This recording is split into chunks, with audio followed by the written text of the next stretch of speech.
Meeting of the Northborough School Committee of Wednesday, December 2nd, 2020. The time is now 6:30 p.m. All members are in attendance except Joan Frank. At the moment, she will be joining us shortly, so we'll note the time when she joins.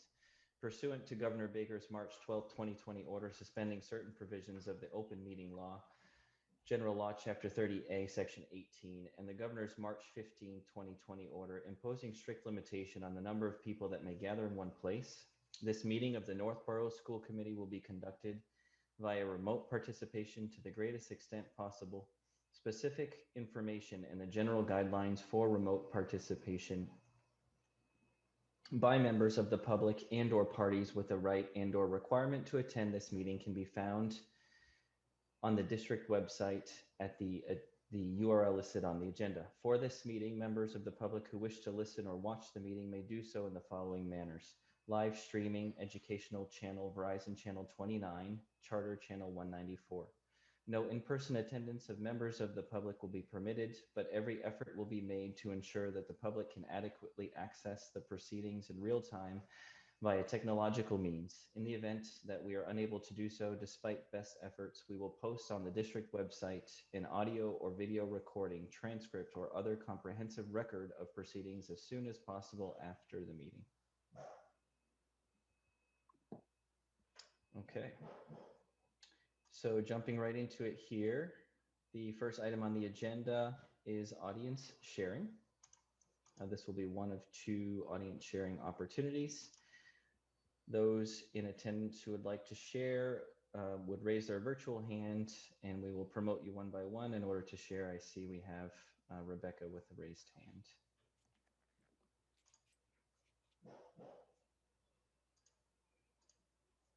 All right, can you hear me?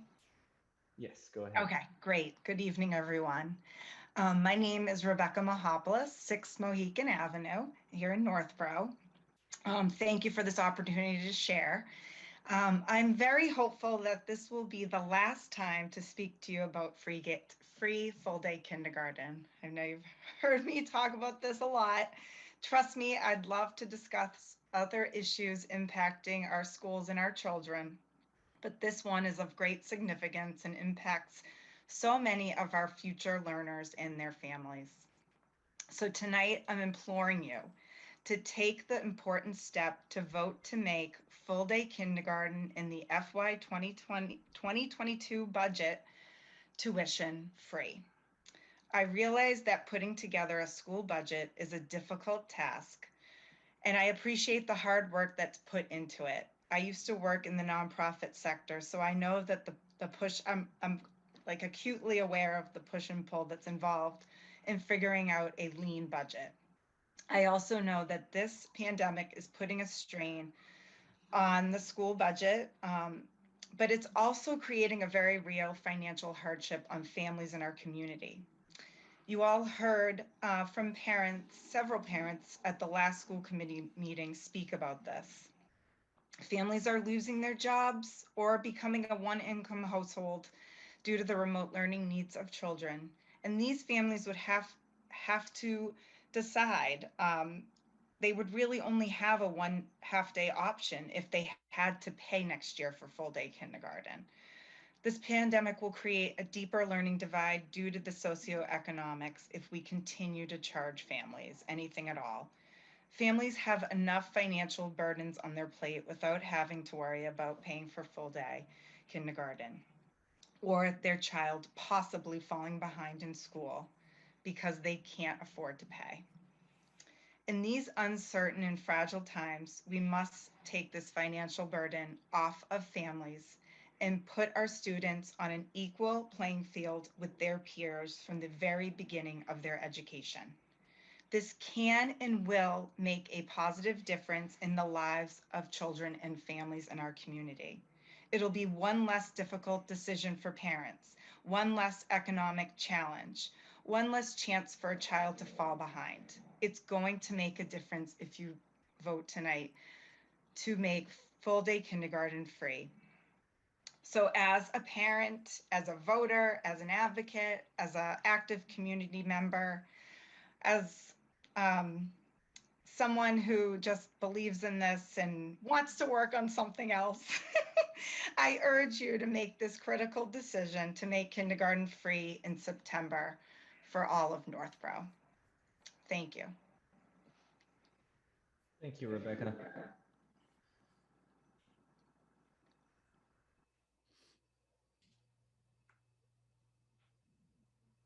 Anybody else in the audience who would like to share? Just raise your virtual hand.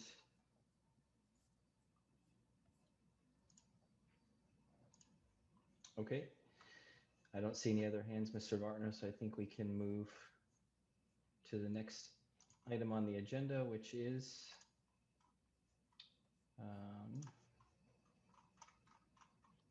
new business, legislative update. Sure. So I have two quick legislative updates this evening for the school committee. The first is really around the FY21 budget process. And I'm sure if you ask Becky and me if we'd be talking about the FY21 state budget in December, we would probably have never predicted this. But again, we're still waiting for the state budget to pass. And the latest movement has been that it was in the Senate Ways and Means process, and now it's in Senate debate. So again, we're hoping that the budget moves forward rather quickly in the next couple of weeks and the state passes the budget. And again, although it has a minimal impact on kind of the overall budget landscape for fiscal year 21 for the budget, it does have some minor impacts in terms of state aid and also circuit breaker reimbursement. So we'll keep you apprised of any new updates as they are announced at the state level. And the second legislative update is really around the Board of Education and their decision to continue to move forward with MCAS testing this spring. So they have made no decisions to change or amend the testing process.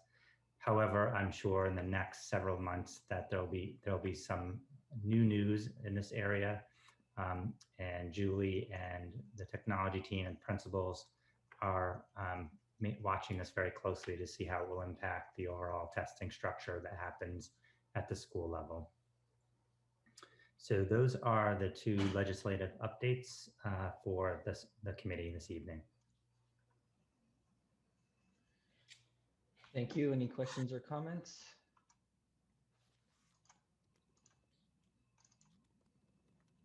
I believe we can move on to the COVID-19 update, please. Sure. I just want to begin by acknowledging all of the hard work that educators and principals and all faculty and staff have put forth to get us to this point in the academic year. I think we are very fortunate to have the in-person learning that has taken place thus far. And again, that is a testament to all of the work of our educators and our families and principals in making sure we're following the health and safety protocols. And also I'd like to just acknowledge central office. So Julie Doyle, Keith Lavoie, Heather Richards, Becky Pellegrino, Rhoda Webb, Stephanie. We have a great team, Marie Allen and Mary Allen Duggan. And did I miss anyone, Keith? Heather, did we get Heather? I think I got Heather, so I don't want to miss anyone. Just again, acknowledge the effort and dedication. They are working 14, 16, 18-hour days on a regular basis, and just again want to thank them for their work. Just in terms of some COVID updates, this evening we do have Dr. Safdar Medina, our district physician, here with us to answer any of the committee's questions on some of the latest COVID cases.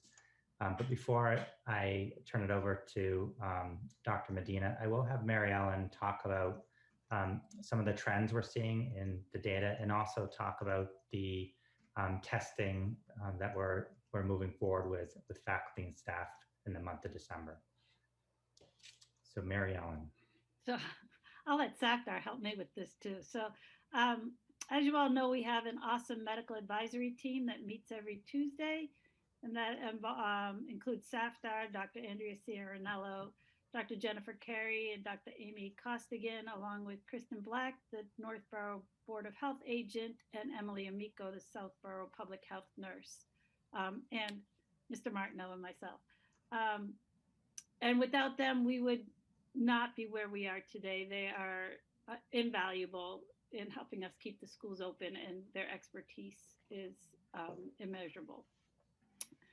So the towns, both Northborough, the numbers you'll see that come out tomorrow are the highest numbers we've seen since the pandemic started, even higher than our highest numbers in the spring.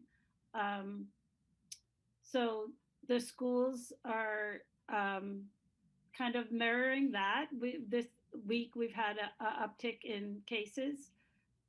We did have our first potential in-school transmission at Milliken that caused a 3-day remote learning. And that was the first evidence of any potential in-school transmission. So everything that we've been doing, all of those mitigation strategies have been working. We've been screening the staff. We did one in September, one in October, and we did one last Tuesday. We tested 564 staff members.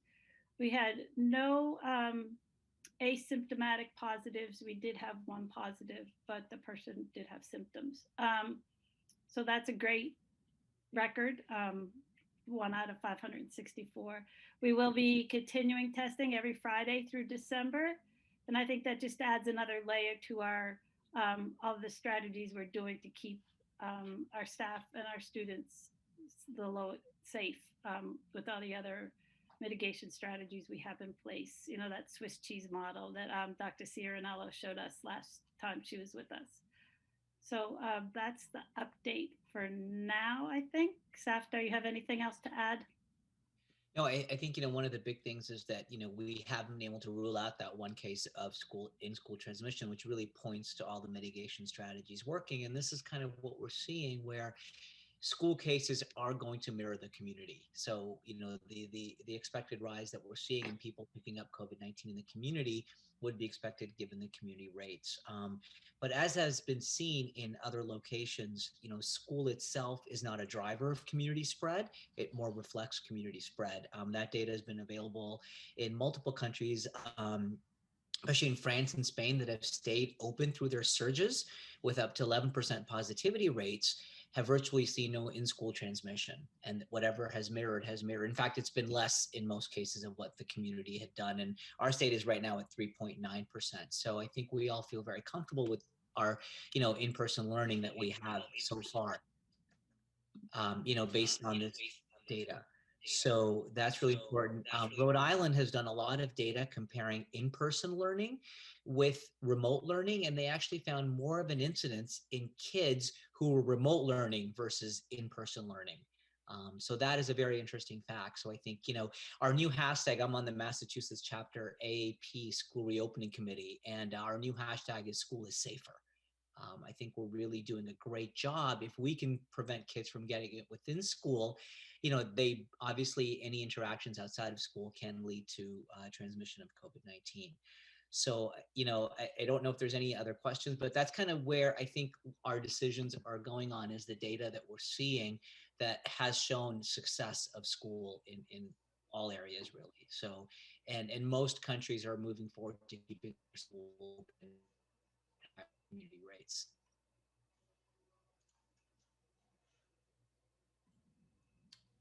Thank you very much. Does anybody have any questions for Dr.? So I'll just add to, I think, Sorry.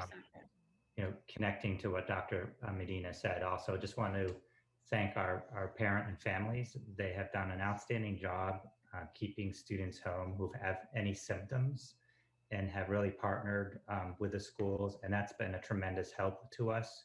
It's limited the amount of contact tracing that we've needed to do. So it's been a great partnership with families, and just applaud their efforts at the home front.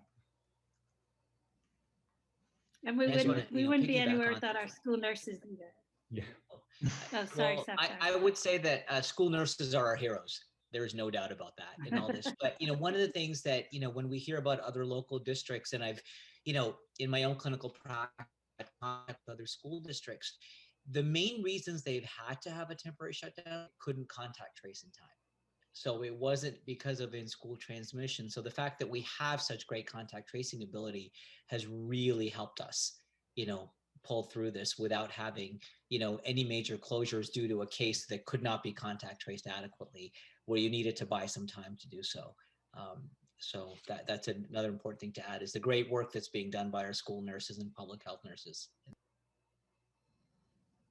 And the last thing I will add, and to the work of Mary Ellen and the medical advisory team, we've also partnered with our town, with town administrator John Kader. So as part of the weekly screening through the month of December, we're also partnering with Northborough town administrators, and all Northborough town employees can be screened at the same time. So again, that's one example of the great partnership that exists with the town and school.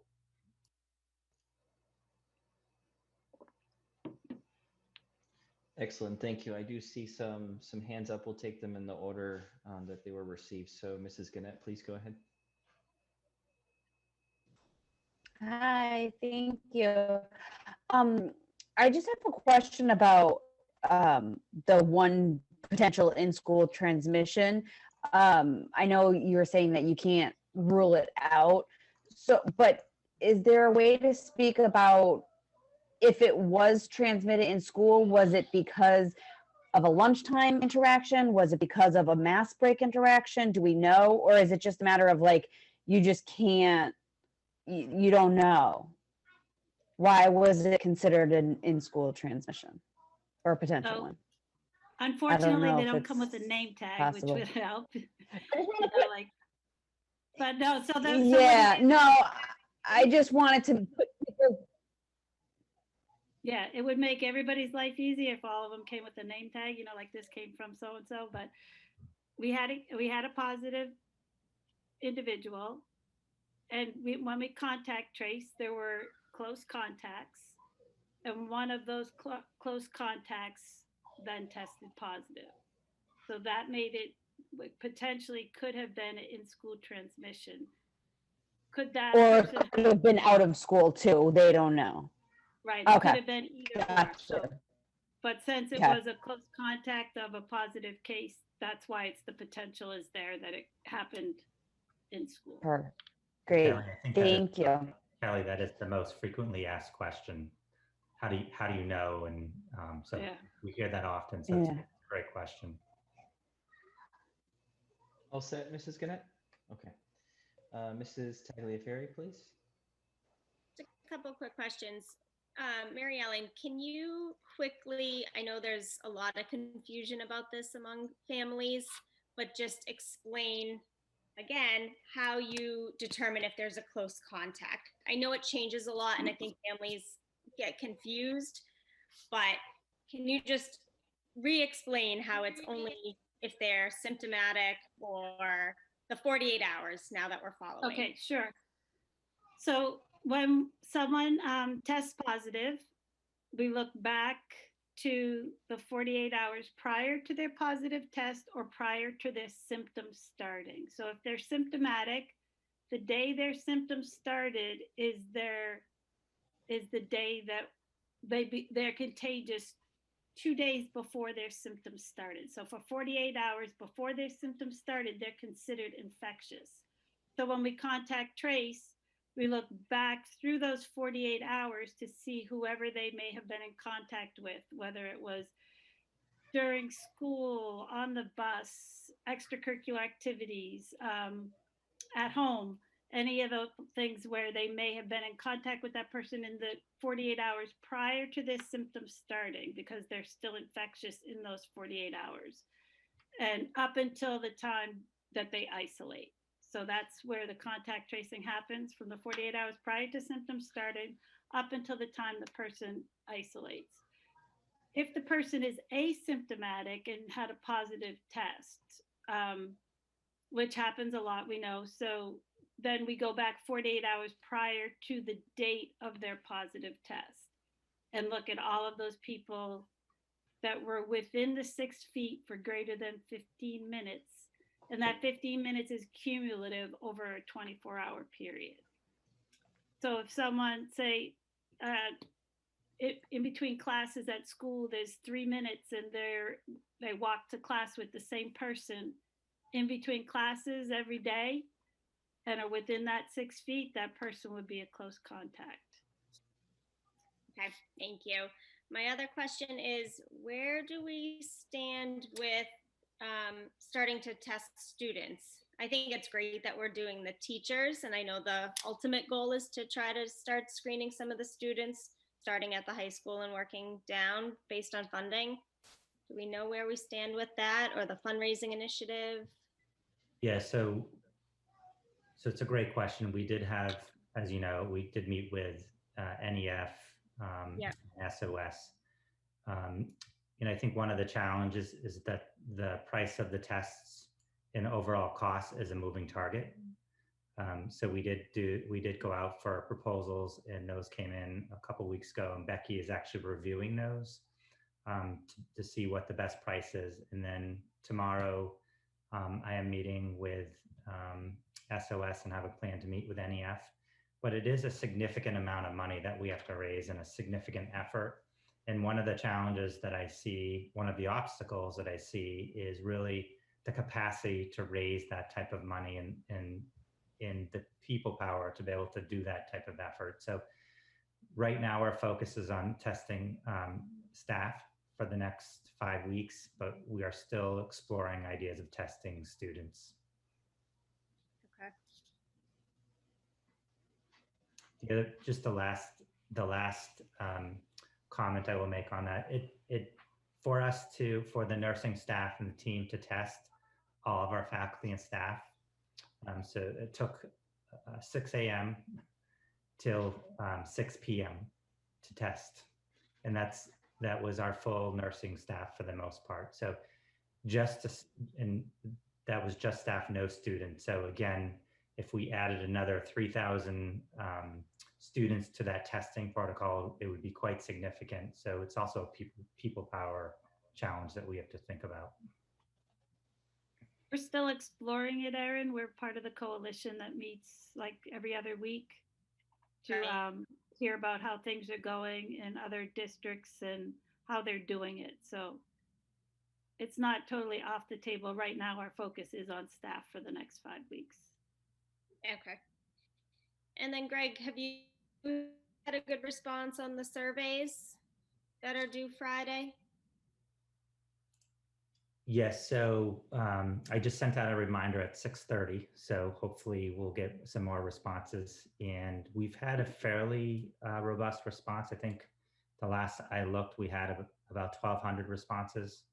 And I sent out a reminder again at 6:30 this evening. So for families listening, if you have a chance to complete the survey, it's greatly appreciated. It really helps us kind of improve and think about what's working and not working and how we can really support our learners and our families in this process.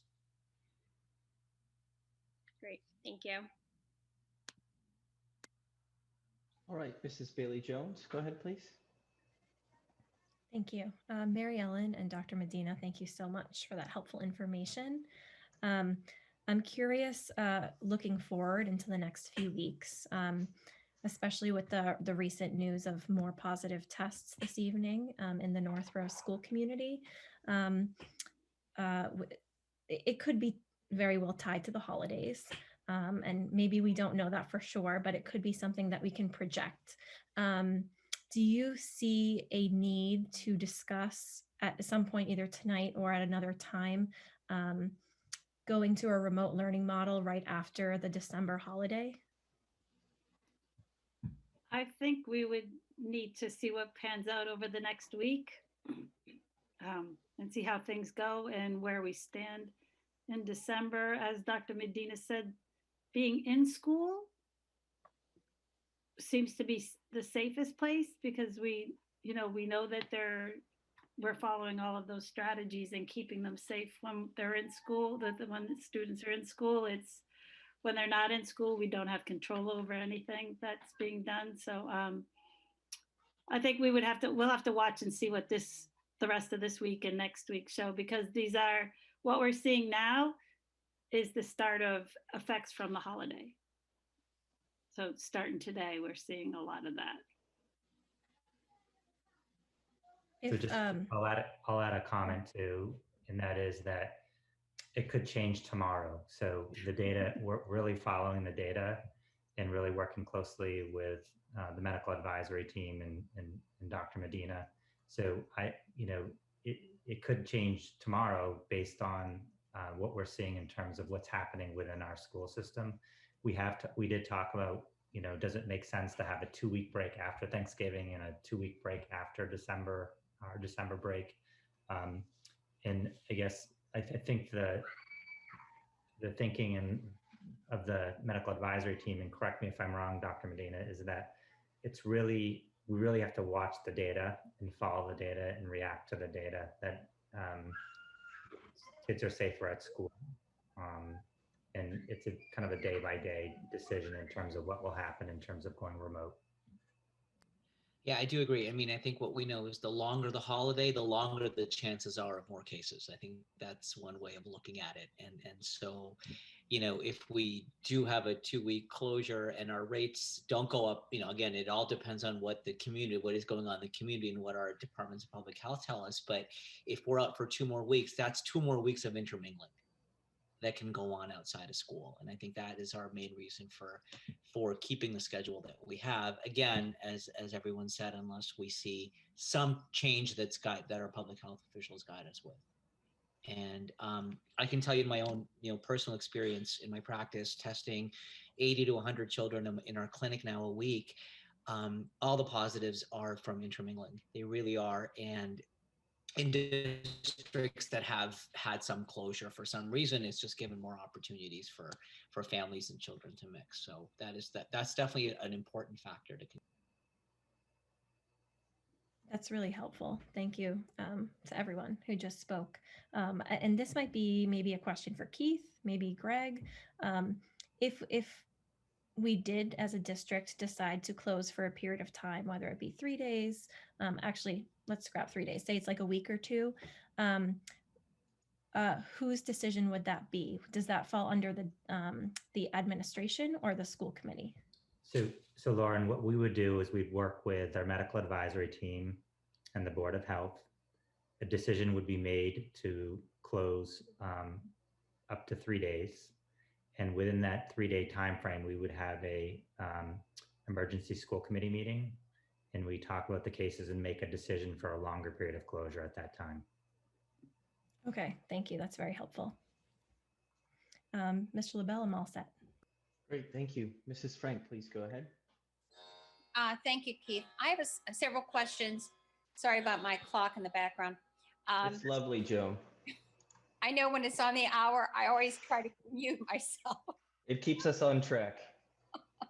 We don't want to hear 10 or 11 times.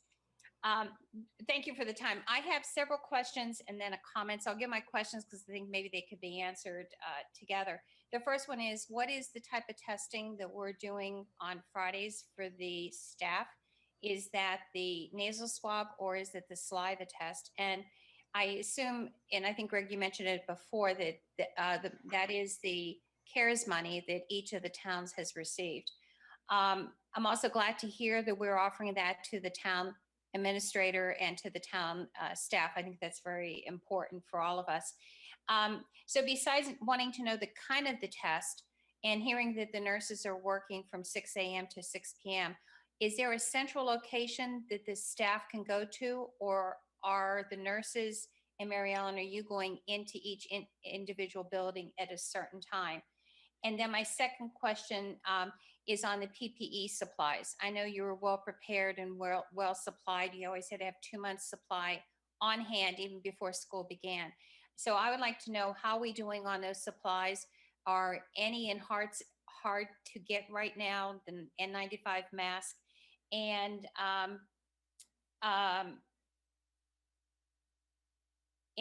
would just like to thank everyone from the administration, the principals that are here tonight, and even the central office staff. Thank you so very much for keeping, and Dr. Medina, thank you so much for everything that you're doing to keep our schools open and keep the staff and the kids safe. You've always been at the forefront. It's been a real learning lesson, but I think that we've all become better educated, and I think that parents have also.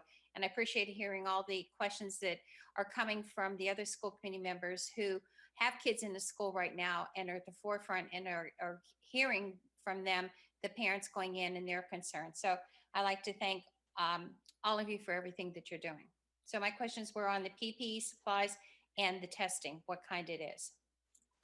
Okay, so I can do the testing. We are doing nasal swabs, anterior nasal swabs, so just inside your nose. It's a self swab that's observed. So a medical person, a nurse has to observe the staff doing it themselves. If any of you have been to any Stop the Spread site, it's similar to that. We did it at the high school, is where we was the central location we did last week, and we're doing it there again this week. And then hopefully we can move it to each school eventually. We would like to do each school would be able to test, which is what we did with the saliva-based testing. We did it in 3 places. One when we first did it, and then the second round we did it in each school. So we're hoping to do that. We just have to get make sure we have the software, the hardware, all of the things we need for this testing in each school to do that. But this week we're keeping it the same as we did, as it worked for everybody. It was pretty seamless the first time around. So that's what the plan is for this week, and stay tuned to find out what we're doing next week with it. And then the PPE, we just placed our second order for surgical masks for all the staff. And we are doing, all of our other supplies are doing pretty well. Keith, I know for the surgical masks and gloves and those things, we have enough. Gowns, we have enough. Hand sanitizer, that's Keith's department. Yeah, I would absolutely say I've been checking in with the facilities managers weekly about their supplies, and we are in good shape. Our burn rate is up on certain things like paper towels and certainly hand sanitizer. But I would have to say overall, the burn rate of these items has been better than expected, Joan. So our supplies are pretty stable right now. And like I say, we're starting to check in weekly. Prior to November, we were doing it bi-weekly. So we are checking things pretty regularly. Well, it's, sometimes you don't want to hear that it's burning at a good rate, but in this case, it's better off. If you have more paper towels going, to the principals, hats off to the administration and the teachers for instituting and instilling into the kids good hand washing and good, procedures as we go forward during this time. So thank you very much. And Joan, I would just also add the PPE and the hand sanitizers that DESE and the Operational Supplies Division had put together a list for schools to use to purchase PPE and supplies. And that list has been very helpful to us. We've been able to get the level of masks that are needed. We've been able to find gloves. Those have been a little tricky to find. So that's been very helpful for us in procuring those items. Okay, thank you very much. Thank you, Mrs. Frank. I have a few questions myself. I don't see any other hands up at the moment. It looks like the batch processing of the questions is pretty efficient, so I'll just put a few things out there and we'll see who can take them. My first question is about potential change to the quarantine period after travel, or potentially having some guidelines to test out of, or somehow, I don't want to say circumvent, but to avoid having to do the 14-day. So that's one question. And then the other two go together. It's around absentee rates for students and staff, what we're seeing versus a typical year, as well as how is staffing going with substitutes. I could take the quarantine one with SAFT, our tag team. I mean, we just at the medical advisory team yesterday, this was the major topic of our team meeting. As most of you know, the CDC changed their quarantine guidelines today. I think it came out yesterday, but officially today, where their quarantine, they reduced it to a 7-day quarantine with testing. Massachusetts did decrease their quarantine for, this was for close contacts, from 14 days to 10 with, you could either quarantine for 14 days or you could test out of quarantine if you had a test on day 8 or after and it was negative and you were not symptomatic, your quarantine could end on day 10. Yesterday we decided that we would go along with the Massachusetts quarantine for close contacts and change our guidelines once it's given to the combined school committee and everybody agrees with what the medical advisory team puts forth. But that's what our discussion was yesterday. And also for our travel, we're thinking of adjusting that one too.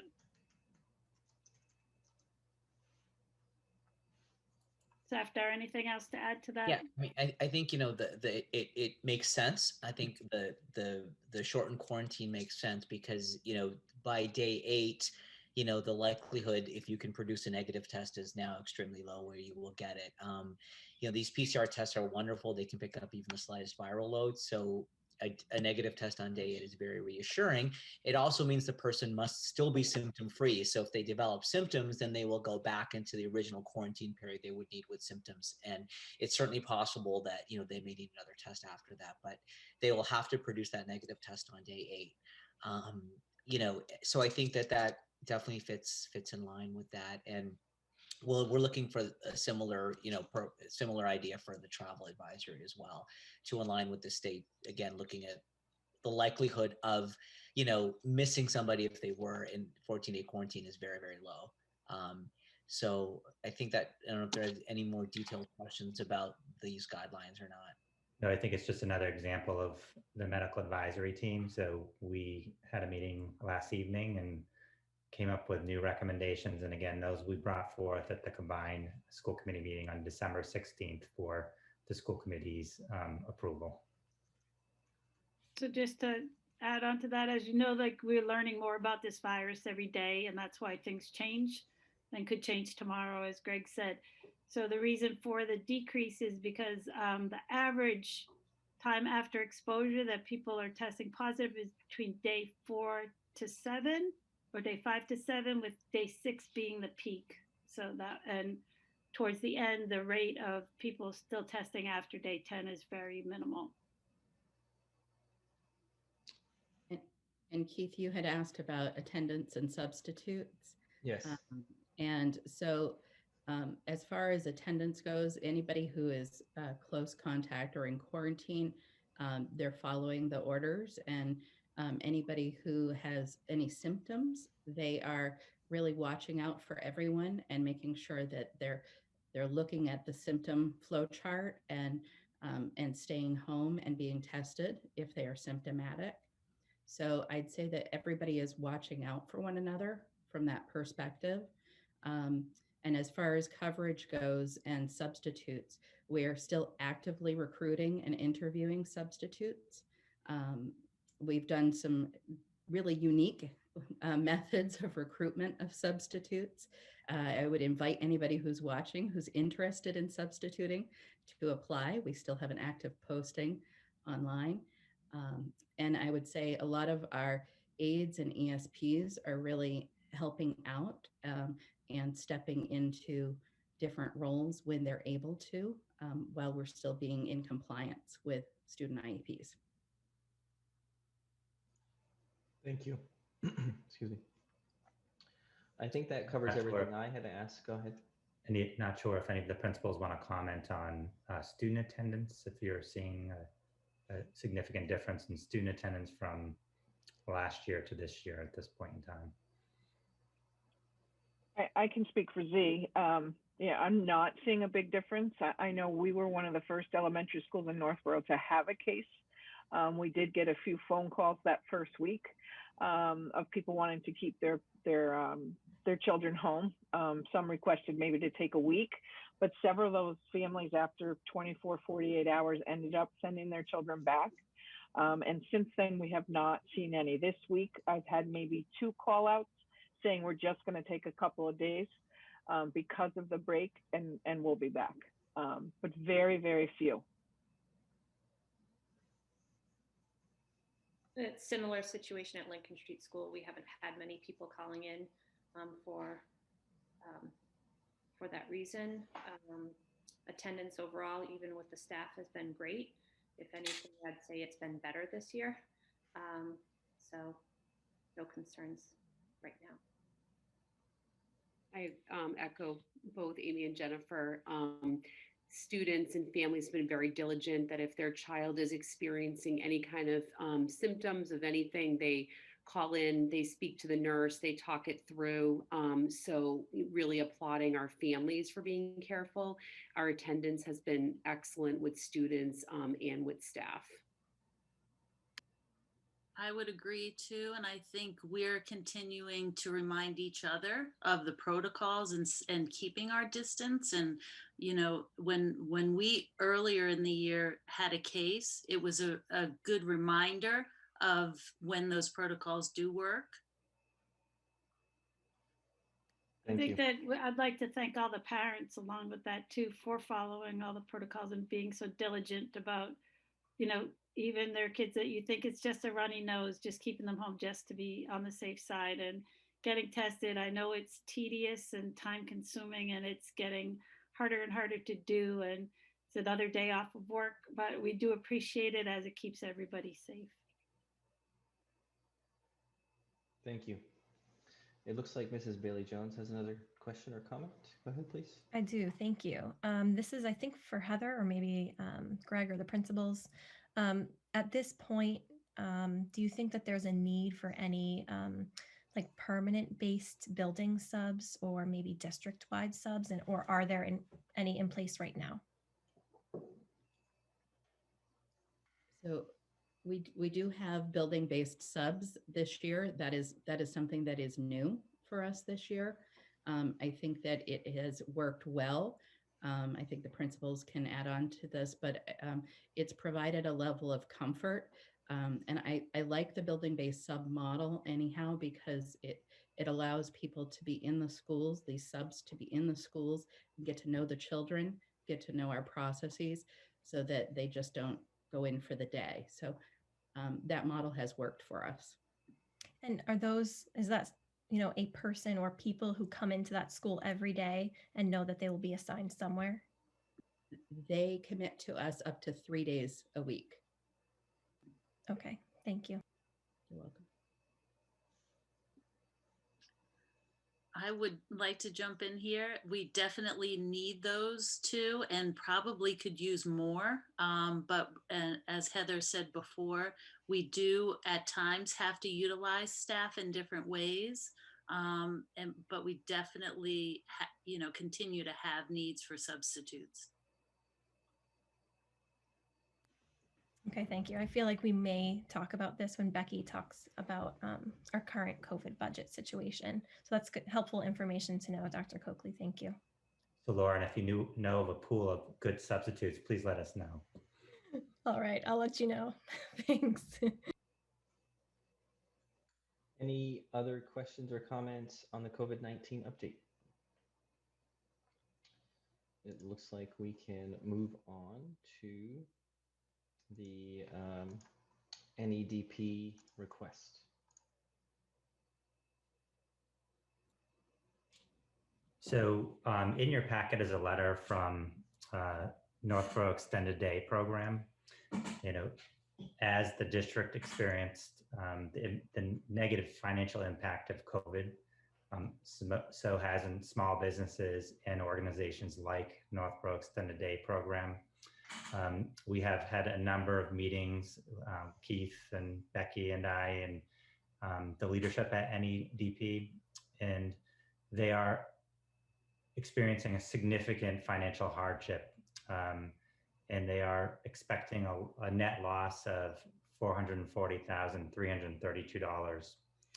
When we think about the long term, you know, what we want to sustain and what we want to endure, we do not want to see Northborough Extended Day Program have to fold up its doors because of a pandemic. They're doing everything they can within their means to make sure that they're offering programs for our students But the reality is they can only have so many seats as a result of the hybrid model, the social distancing requirements, and so forth.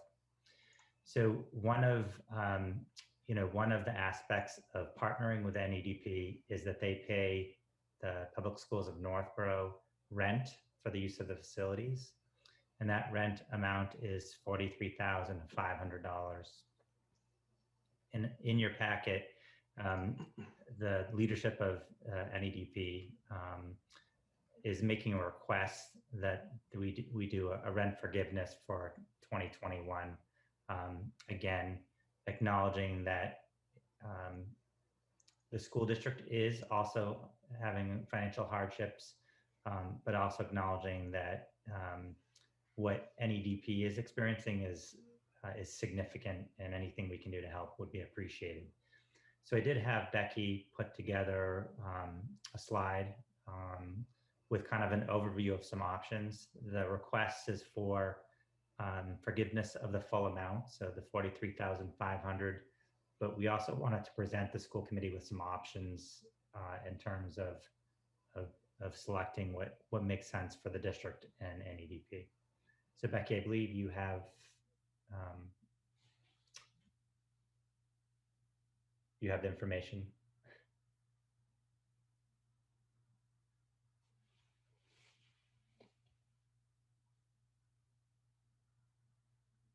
And you're on mute, Becky.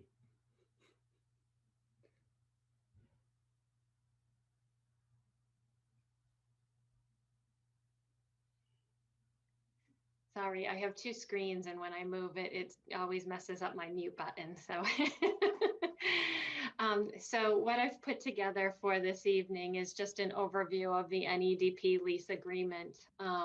We are in the second year of a 3-year lease agreement with NEDP that began on July 1 of 2019 and runs through June 30th of 2022.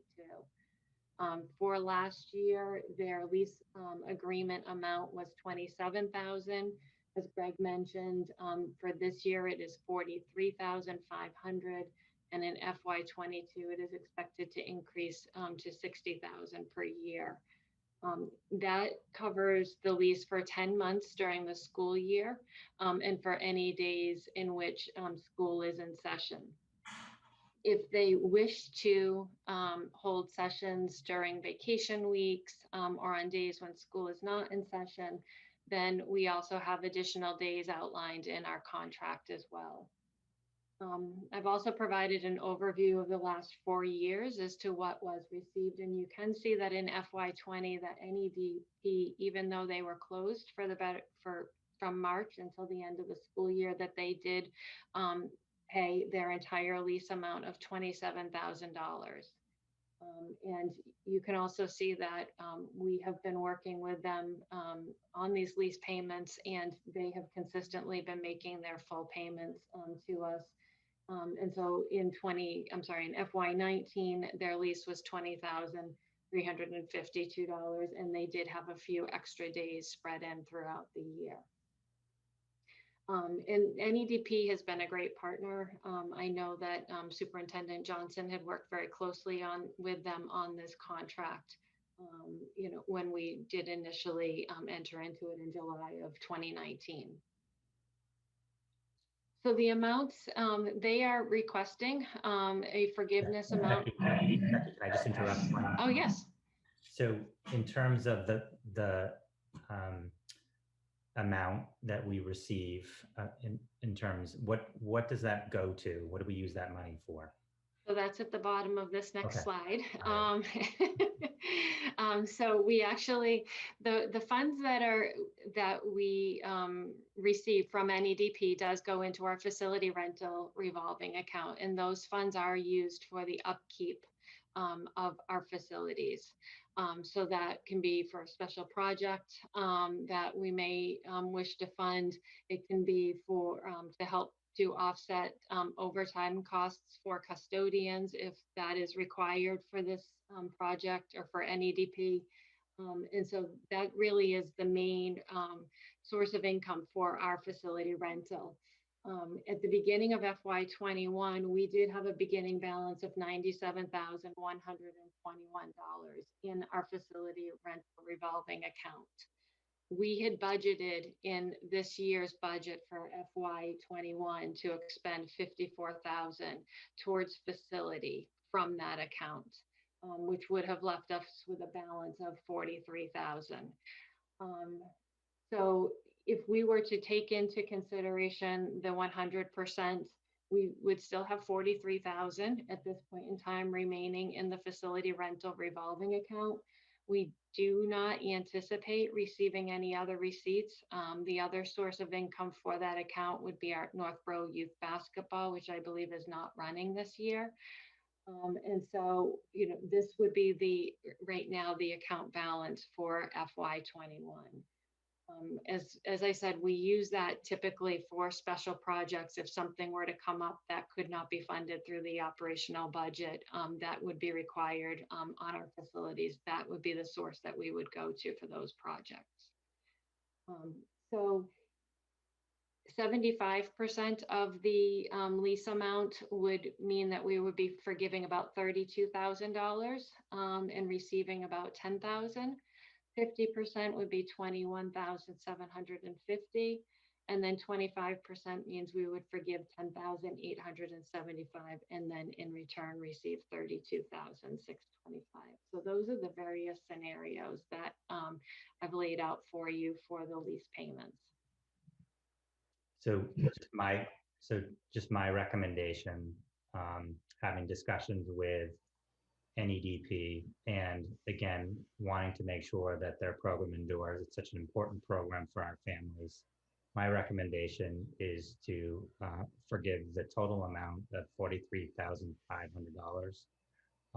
And I do not think that's going to happen. I can't predict with 100% certainty, but I don't predict that that's going to have an impact on any projects that we have planned.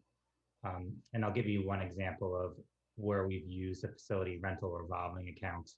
When we had some issues at Melican with some of the sewer lines, that is where we funded that project that was unanticipated last year in the fall. When we needed screens in our buildings, that is again where we funded the purchase of screens. So again, it's there for more emergency purposes with our facilities. Thank you. I do see a few hands up. We'll start with Mrs. Gannett, please. Hi, thank you. Question about kind of the history of their thing. Why did it double this year? Why was it supposed to double this year and triple next year? Why was it going 20, 40, 60 when historically it had been 20? And then the second question I have is, I'm assuming it's probably because it's been steady for a while, but the second question is I know they're at like a $400,000 loss or whatever. They're operating though, or no? So they are using the space. They're just asking basically to have it rent free, right? Correct. Okay. I just wanted to make sure that I was getting it right. So I'll quickly comment on your first question, Kelly. Yeah. We do have to go out to bid every 3 years. So this went out to bid again. And part of that bid process was bringing parity to the amount of rental, similar to what we rent the facilities in Southborough for. So there was a gradual increase so that NEDP could kind of accommodate and budget for it over a period of time.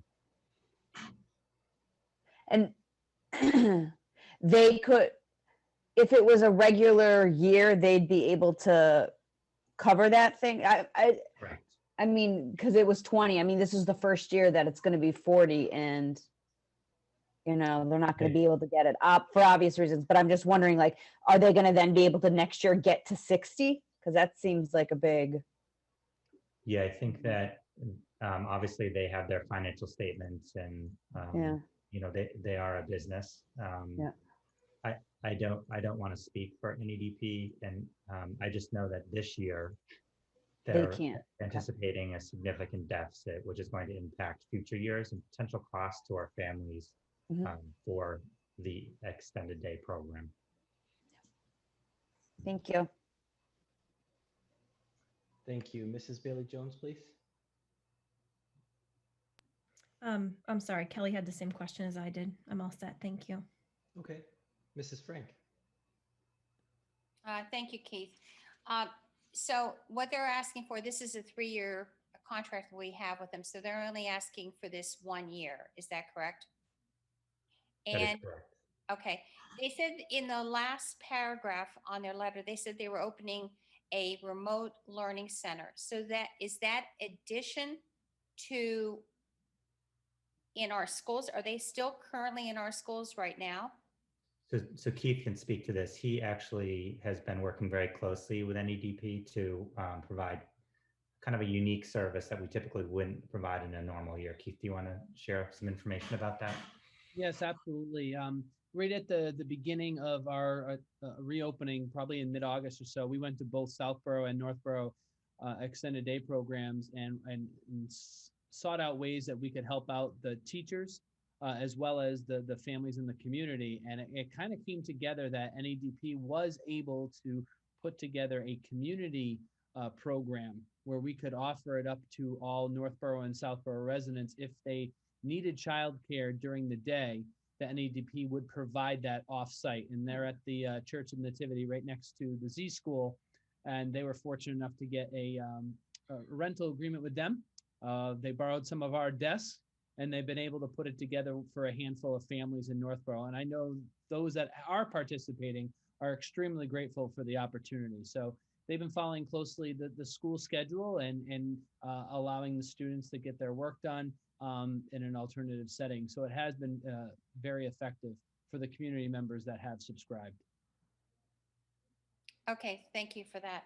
And it said also in that same paragraph that I can understand that their enrollments have gone down. They said their enrollment has reduced by 66.4% while we're into this hybrid method. Is that true? That is accurate. Okay, so if their enrollment is down, I can see supporting, forgiving them, doing a forgiveness of lease for this current school year. But this is just a temporary thing on the 3-year contract. And so next year with the vaccination and hopefully we're all back together again and everything is fine, then they would resume and they would go right into the 3rd year of the contract. Is that correct? That is accurate. Okay. And then the last question I have is for Becky. Becky, when you, on your last screen that you had in the bottom right-hand corner graph, you had the revolving account amounts. So you said if we forgive them the $43,500, we would still have, how much money would still be left in the revolving account? We would still have 43,121. It just so happens to be that the numbers are very much the same. Okay, that's that. Thank you. I just wanted to make sure because I was thinking if we're giving them the money, how much money do we have left in that revolving account? I'd also like to thank you for your expertise in using that money and explaining in their revolving account where that money goes to and how it's been able to offset some of the expenses at the schools. So thank you very much. So Mr. Chairman, if it could be so, would this be a vote? I'd like to make a motion. If it has to be a vote, should this be a vote of the full committee? This is a vote of the committee. Okay, so at this time, I'd like to motion that we institute the request from the Northborough Extended Day Program in a forgiveness for their lease agreement for this academic year 2020-2021 between the Northborough Extended Day Program and the Northborough Public Schools in the amount of $43,500. Kelly Gannett, second. Thank you. We have a motion and a second. Mrs. Bailey Jones had her hand up a moment ago. I did, but Joan answered it, so thank you.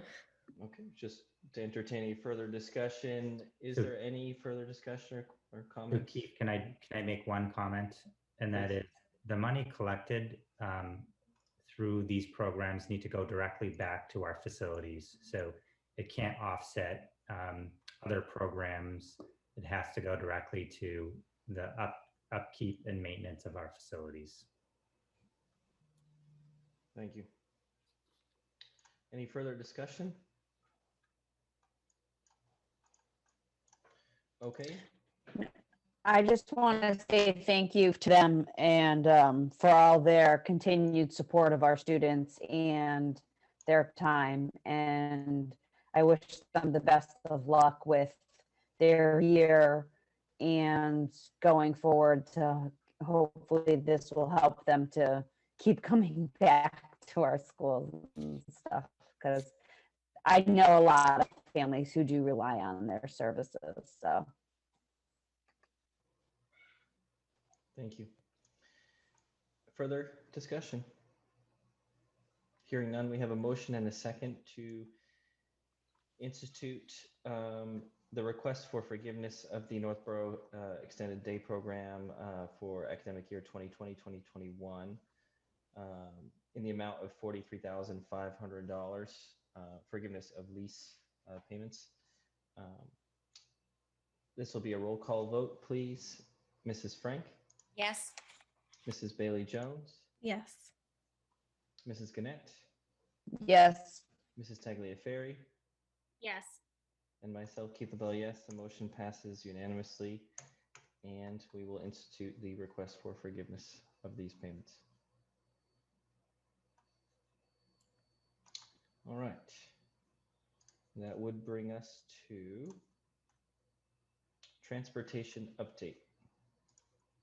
All right, so Mr. Lavoie has the next two items, a transportation update and food services update.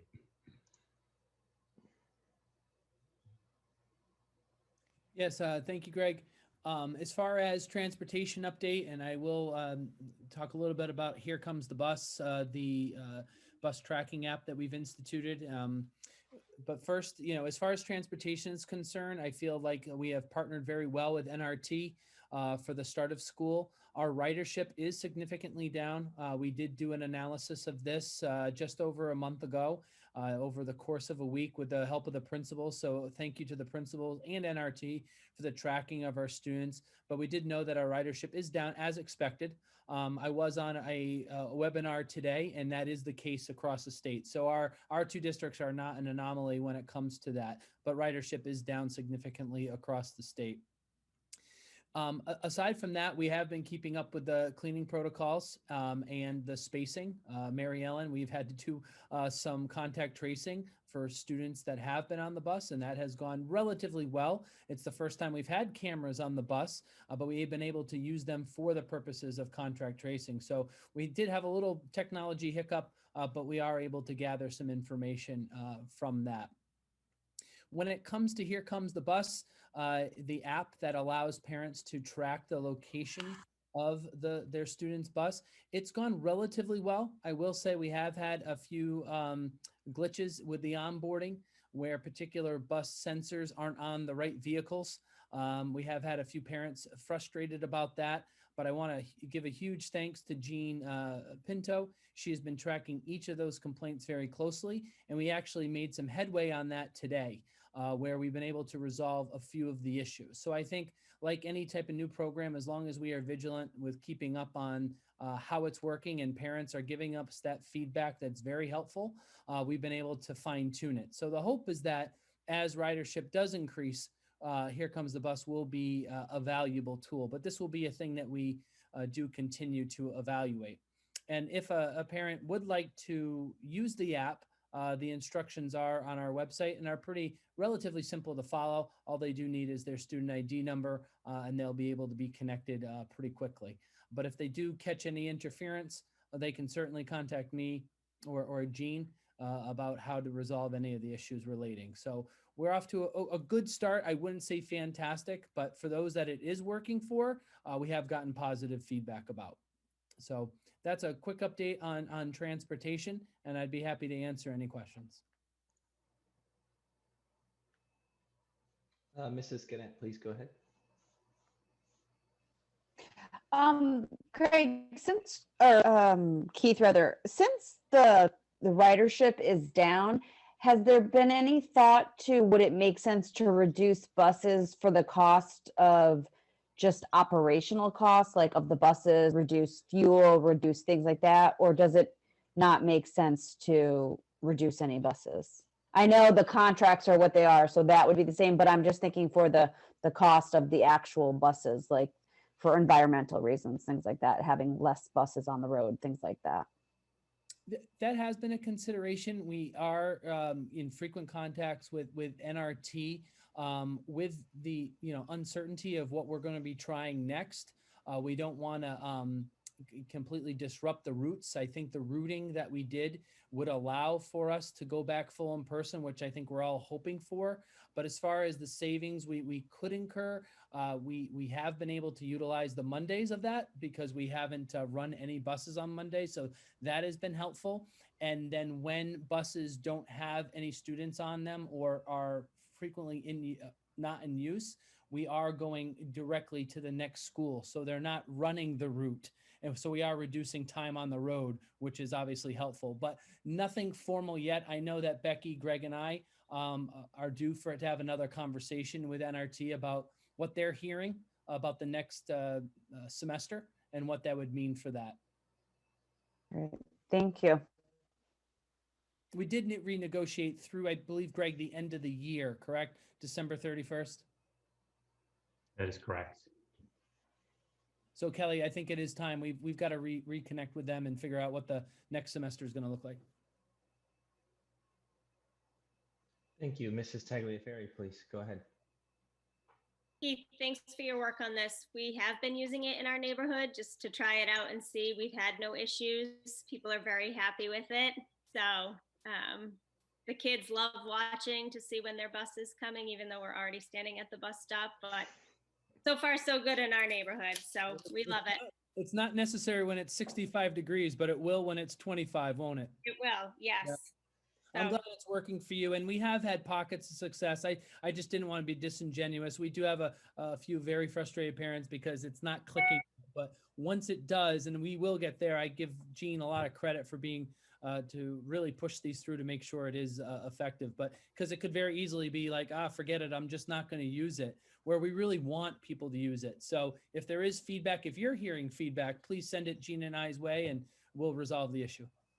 So one silver lining of the pandemic is that we didn't launch this at maximum bus capacity. So good point. The low ridership has allowed us to work out some of the glitches that we're experiencing.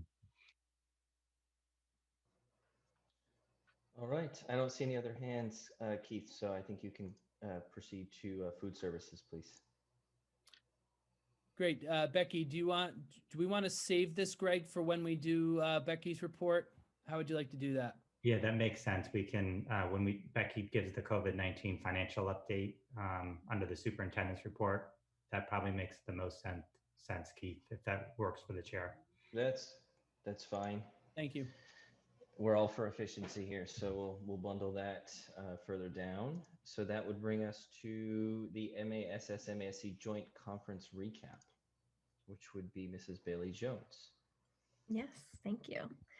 So the MASC conference was held virtually this year in November. And so two agenda items that I was able to attend was the keynote address. I don't have to necessarily go into the keynote address too much, but it was really interesting. Dr. Khalees Warnham from KW Diversity Inc. spoke and really just did a wonderful job talking about equality versus equity in our school system. So there is a lot to think about. And I can also bring this information to the Coalition for Equity as well, because I think that a lot of her lessons ring true, especially this year in 2020. And then moving on to our afternoon, we have a delegate assembly. You guys have this information that I emailed to you. So I don't want to necessarily like rehash everything, but there were 10 resolutions on the table and they were all voted on. All of them actually passed except for the last one, which was called relative to the monitoring of attendance of students during the pandemic, which was tabled at this time. So essentially there was not a vote taken. But a couple things that I thought were notable from these resolutions. So let's see, probably the most discussed resolution had to do with voting age.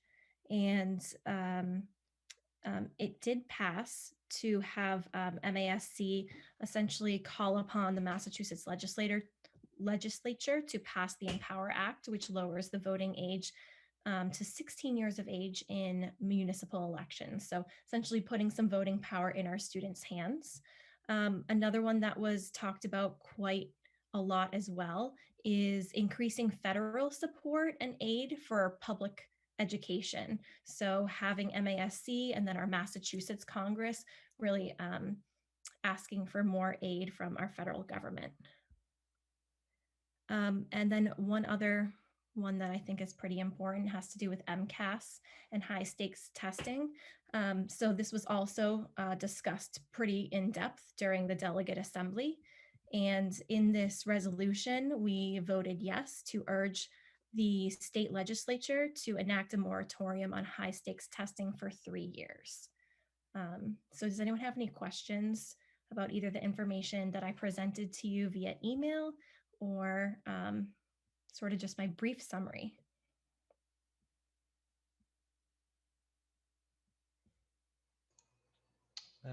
I see a physical hand. Kelly, go ahead. That works too. I was going to say thanks, Lauren, so much for going and participating. I know the conference, we chatted a little bit that day, and it was a long day for you. And it's, usually an experience when you're there in person, but to just sit on a computer, I can imagine what it was like. So I appreciate you going and taking such great notes and reporting back everything. It was a very long, thorough email. So I appreciate that. So thank you.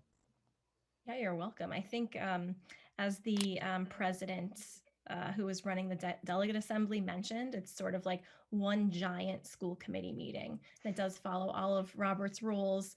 And so it really was just pretty much like tonight, but with, close to 200 people. So thank you. Anyone else? Well, I echo Kelly's comments. We appreciate you attending and the very thorough information that you passed along, especially about the keynote, which provided a lot of good fodder. And so all very much appreciated. Thank you.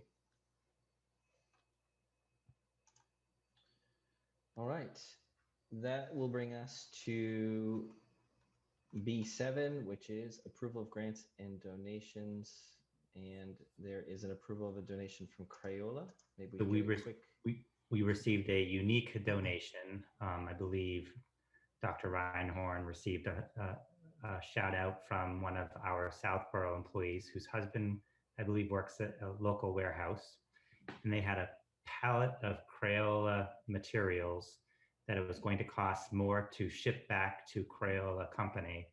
So the Crayola Company basically said they could donate it to a local school district. So they donated it to Northborough and Southborough, and those materials included stickers and all sorts of interesting supplies that were distributed to the 4 elementary schools in Northborough and the 3 elementary schools in Southborough.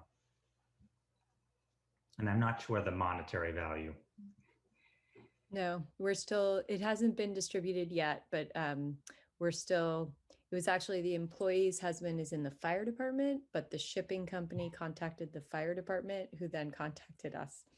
But it's a lot of crayons, sticker books, coloring packs, markers, and they're all individually packaged. So we'll be able to send some of them home with kids for vacation and things like that. Yeah, it's kind of daunting, the numbers, actually. Yeah, it was actually two pallets worth, and 1 pallet went to Toys for Tots. There was a lot of Crayola products to be shared. Much more than I think Stephanie anticipated. So it'll be a nice bonus during the holiday season. Excellent. Thank you very much. I would entertain a motion to approve the donation of physical supplies from Crayola, please. Mr. Chair, I move to accept the donation of physical supplies from Crayola. Second. We have a motion and a second. Any discussion? Hearing none, we'll take a roll call vote. Mrs. Frank? Yes. Mrs. Bailey Jones? Yes. Mrs. Gannett? Yes. Mrs. Tagliaferri? Yes. And myself, Keith LaBelle, yes. The motion passes unanimously, and we approve and accept this generous donation of the Crayola supplies. With thanks. That would bring us to old business, Z School lighting project update. So I'll hand that back to Greg or Keith. So beginning in September, I believe we reported about a potential Z School lighting project, and this is just another example of increasing our central office capacity to research and pursue opportunities for energy efficiencies. And Keith Lavoie has done a great job and has an update this evening to share about the lighting project at Z School. Thank you, Greg. In your packet, you will see a summary of the lighting project that's going to be starting at Z very, very shortly. In fact, we're just waiting for the product to arrive. Our electrician is lined up. Bud Richardson has been in daily contact with them about the setup and staging of the project so that it runs smoothly. But we do anticipate that over 60% of the lighting fixtures at the Z School will be replaced. And that is a selection of all different areas in the building, from the cafeteria to classrooms to the hallways, and will really take a bulk of the load off of the electric bill, we hope. It's very tough to forecast exactly what will be saved for the bottom line of this, but the best part, and Becky will certainly attest to this, is that all of these projects are done in collaboration with National Grid, so they are a zero out-of-pocket cost, but is calibrated over the next couple of years through the savings that will be accumulated. So it is, in grand total, a $90,000 plus project that is ultimately reduced through reimbursement and then through the savings itself. And that's able to be assumed over, I think, a 4-year period is this particular loan, as they call it. But it's not really a loan. It's the way that the energy and National Grid is able to work it with the vendor. So Bud Richardson, our facilities manager, has been in contact with Principal Souls, and we are going to be getting this work done at opportune moments in the next month or so when students are not in the building. So it'll be done primarily on the Mondays and then over the upcoming vacation. So we do have a pretty good plan in place. The electrician is also being flexible about maybe adding some second shift time as well. We have had very good luck with this electrician, and he's very astute with the cleaning protocols that we have to do. And we'll be really collaborating with Bud on making sure that this is done in the most efficient way possible. But I am looking forward to seeing this project come to be. I think just like everything, the shipping has been delayed. I think if everyone's been trying to do any type of ordering, online ordering now, they've experienced that. The same is true for on the industrial side of things as well. So we are confident that product will be arriving within the next week or so. And then that work will start immediately after it arrives. So we are pretty excited to see that. And once all of the fixtures are in place, we have done this work both at Algonquin and in the Southborough schools. It takes a little calibration. So Bud will be learning, he'll be trained on the system, how it works and how it can be calibrated to turn off after a certain number of minutes and then turn on upon arrival. These are all things that can be now worked into the system to maximize its efficiency. So we are looking forward to it, and I'm sure I will provide a secondary update once the project is complete. Thank you. Welcome. Go ahead. Oh, Mrs. Frank, please. Thank you, Keith. Keith Lavoie, I have a question for you. You talked about the time allotment, and you also said about the cleaning protocols that we have in school that who is it? The lighting project for Northern Energy will be aware of. Will they also be instituting that when they're working and they're in the building, that they'll be wearing masks? Yes, just like all of our contractors and visitors, not only are they following the mask protocols, they are following the checklist upon arrival. So that is something that is reviewed with each contractor that brings, and we have minimized that significantly since the start of this. But, you know, for any contractor that is on site, they are following our protocols, and these have already been shared with them and reviewed. So Bud will be the one that is double checking on that as the project progresses. But that is something that is in place and has been reviewed with the contractor. Okay. Besides the wearing masks, is there any checklist? For example, if you go into a hairdresser or something, there's a checklist that they ask, have you had a sore throat? Have you had a runny nose? Sometimes they'll even do your temperatures. Is there a checklist that each of these workers will be signing off on that would be answering those kind of questions, that they haven't been in contact with someone who's had COVID in the last, 3 days or so? They are not signing off, and we're not doing temperature checks, but their management team is responsible for double checking those things on a daily basis before they start their shift with us. So just like it would be for anyone that has come into our buildings, that is the expectation, that they are asking themselves those questions and they're discussing any issues with management team. When we have, since the start of reopening, have had a couple contractors we've had sideline and postpone other projects not related to this one because they haven't been in contact. So, similar to parents being safe when they have a sniffle, our contractors are doing the same as well. Mm-hmm. Okay, thank you very much. And I know this is a wonderful program because I know you're saying this was non-residential, and I know we've had the electric company come into our house and change light bulbs several years ago and look at the energy efficiency. So I think that's great to do and to be proactive. So thank you very much. I appreciate it. Certainly helps with the carbon footprint, and hopefully over a few short years, it will help with the bottom line of our budget. So it's a double benefit for us collectively.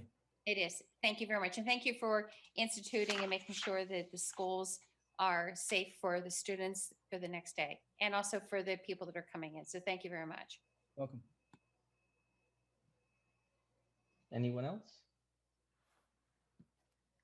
I've got just a couple of quick things. Keep the payback period of 5 years. Is that where we don't get the benefit of the energy savings in the beginning, so that Northern Energy, what's the name? So that the contractor can recoup the cost? Can you just maybe explain that a bit further about how the payback period works? Not 100%. I think Becky could probably help me out with this as well. It is gradual. We don't see that initial, like Joan referred to, a lot of those programs are completely free. It doesn't exactly work that way. It's a gradual savings that increases over the time.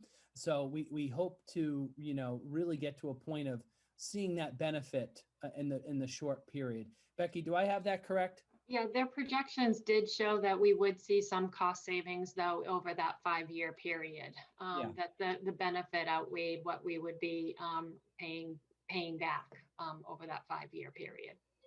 But we're not going to see that bulk of, let's say, a 20% savings in week one.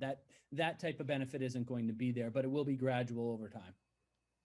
So if I'm understanding correctly, Becky, you're saying that the potential energy savings exceeds our obligations. Is it projected to exceed our obligations even from the get-go? Yes. Okay. So we are anticipating a reduction in the electricity costs at Z as a result of this project. Right. Okay. Very good. And last quick question, Keith, is this, or Becky, are these the same folks we've used in the other projects that are similar, or is it a new contractor? We have used this contractor at Algonquin. This will be the first time that Northern Energy, I believe, has worked in the Northborough schools. Is that correct, Beck, from your knowledge? That's correct. Yes. Yep. Is that what we saw, Keith, when we had our retreat where they were changing the fixtures in the hallways? That is correct. Okay, same thing. Okay. Perfect. That is correct. Thank you. And actually very similar. They're going to be very similar looking panels that are put in at Z, if you recall those. Yep. Mrs. Tagliaferri, please go ahead. Thanks for your work on this, Keith. Is there any plans to do any of the other schools at this time? when the schools were assessed probably about a year ago, Z was the one that did seem to be the most advantageous for Northern Energy, and at the time a previous contractor took a look at it and did that assessment. There were others that were close, but it is a complete numbers game with looking at the market, looking at what National Grid has been doing and timing it appropriately. Mike Gorman, the facilities manager at Algonquin, is very skilled at that. He has been doing these types of projects for many years.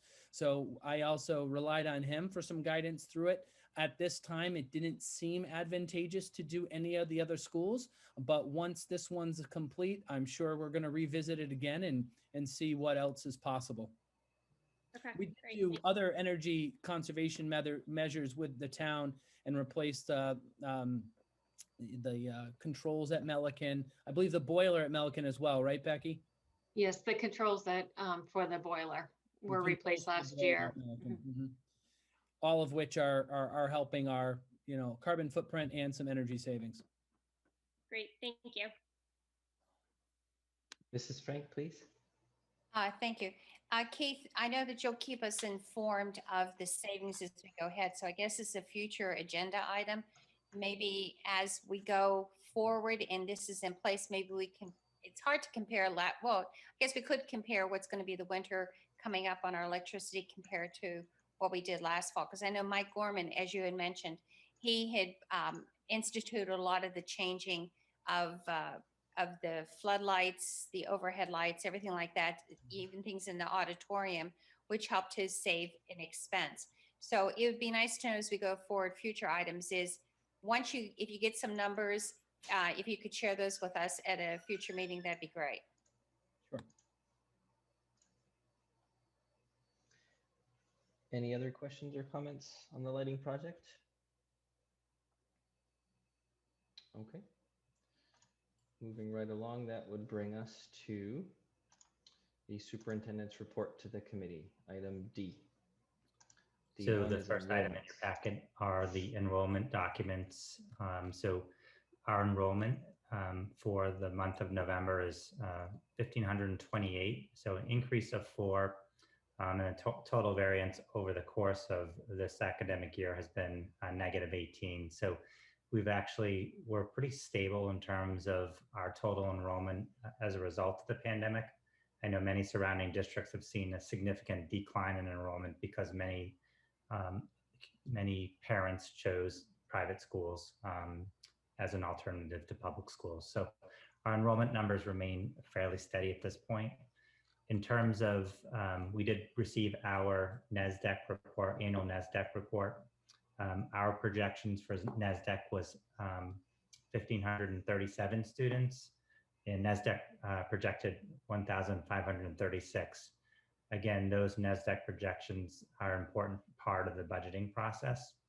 And if you look at the historical trends, we are seeing a declining enrollment in Northborough that was projected, and we'll start to see it plateau in 23, 24, and then start to increase in the outward years, 25 and beyond. Also in your packet are the numbers for the number of students in the standalone and hybrid program. And Stephanie and Alana Sierra have been working diligently as trying to hire to reduce some of these standalone remote program class sizes, specifically in 1st and 5th grade. And we do have an update this evening around a new hire. I'm not sure if Stephanie or Alana would like to speak to it. Sure, I can start and Alana can jump in. So yes, as Mr. Martin said, after much effort, we have hired and are very excited to welcome Ms. Goslin as a new teacher in 1st grade in the Northborough SART program. She is based out of Z School, started, yesterday was her first day. And the month of December will be a transition process where she'll be working with the existing 2 classes with Ms. Schwer and Ms. Levine's class, spending time with both classes, getting to know the routines, getting to know the families and the students, and becoming a member of the team. so that then in January we can transition to having 3 first grade classes and moving students who are on the wait list off of the wait list and into classes, and having smaller class sizes all the way around. So that is the process we're in. We just notified parents who are in the classes, and we are about to notify parents on the wait list, so that they know what to expect as well. Alon, I don't know if you want to add anything. I think you covered all the details. I want to thank Amy for helping in this process of welcoming Ms. Goslin and helping to plan how she'll work with Mrs. Schwer and Ms. Levine. So we think that we have a nice setup that will allow her to spend a lot of time with students, getting to know them and them getting to know her in the next 2 weeks, as well as working alongside them for planning and also working with the Z first grade team. And the only thing I will add is just, again, to an enormous thank you and applause for the SARP teachers who have really done a tremendous job with, very large class sizes. And I think it's a real testament to them, that as much as parents appreciate that we are working to reduce the ratio, they also feel very attached to the teachers that they've now gotten to know. So a huge thank you to all the SARP teachers who have made this work really, really well, despite the challenges. Thank you. I see some hands, so we'll take Mrs. Gannett, please. Yeah, I get mine up first. Sorry. Okay, so I had a couple questions about the wait list. So you kind of addressed it with the first grade that is there a wait list for every grade still, or was first grade predominantly it? And so we'll start there, I guess. There is not a wait list for every grade. So for example, 4th grade, there's room in the classes. And so, we just moved a student into a 4th grade class just this past week. So, but the other classes are, there is a wait list in the other grades. Okay. It varies from grade to grade how many students are on the wait list, and as parents have been put on the wait list, they have been told that we will be reviewing the wait list in January and looking at where things stand at that point. Is there any other classes that there'd be more teachers potentially being added, or is it more of you think people might be changing their plans, like the survey that was sent out? So it's a combination of things. In 5th grade, we have also been looking at ways to add a teacher to the team, and have been, interviewing and looking at the options there. But as we mentioned earlier, the hiring is very, very challenging environment right now. And that's where we've been seeing really, really low numbers. And we want to set for the kids and for the teachers, we want to do the right thing. We don't want to just reduce the ratio. We want it to be a recipe for success. So for everybody, for the teachers and for the students. So we're still looking in 5th grade. And then I think in terms of the other grades, the point you made, Kelly, is correct. We have the survey out. We're trying to get a better sense of overall the type of movement that we might expect, so that we're not making one adjustment after another, but rather looking at some batches of kids and saying, now how do we let things settle a little bit, and then how do we address what we have in front of us. Okay. For the kids that are potentially being moved, have they been notified yet, or is it still reworking the classes for the first grade? So we have not given. Do they know, or is it just the kids on the wait list? Okay. So what we have told the parents No is specifics yet. the Okay. overall plan, and that in the next couple weeks that we will give specific class assignments, but we have not notified anyone of any specific changes.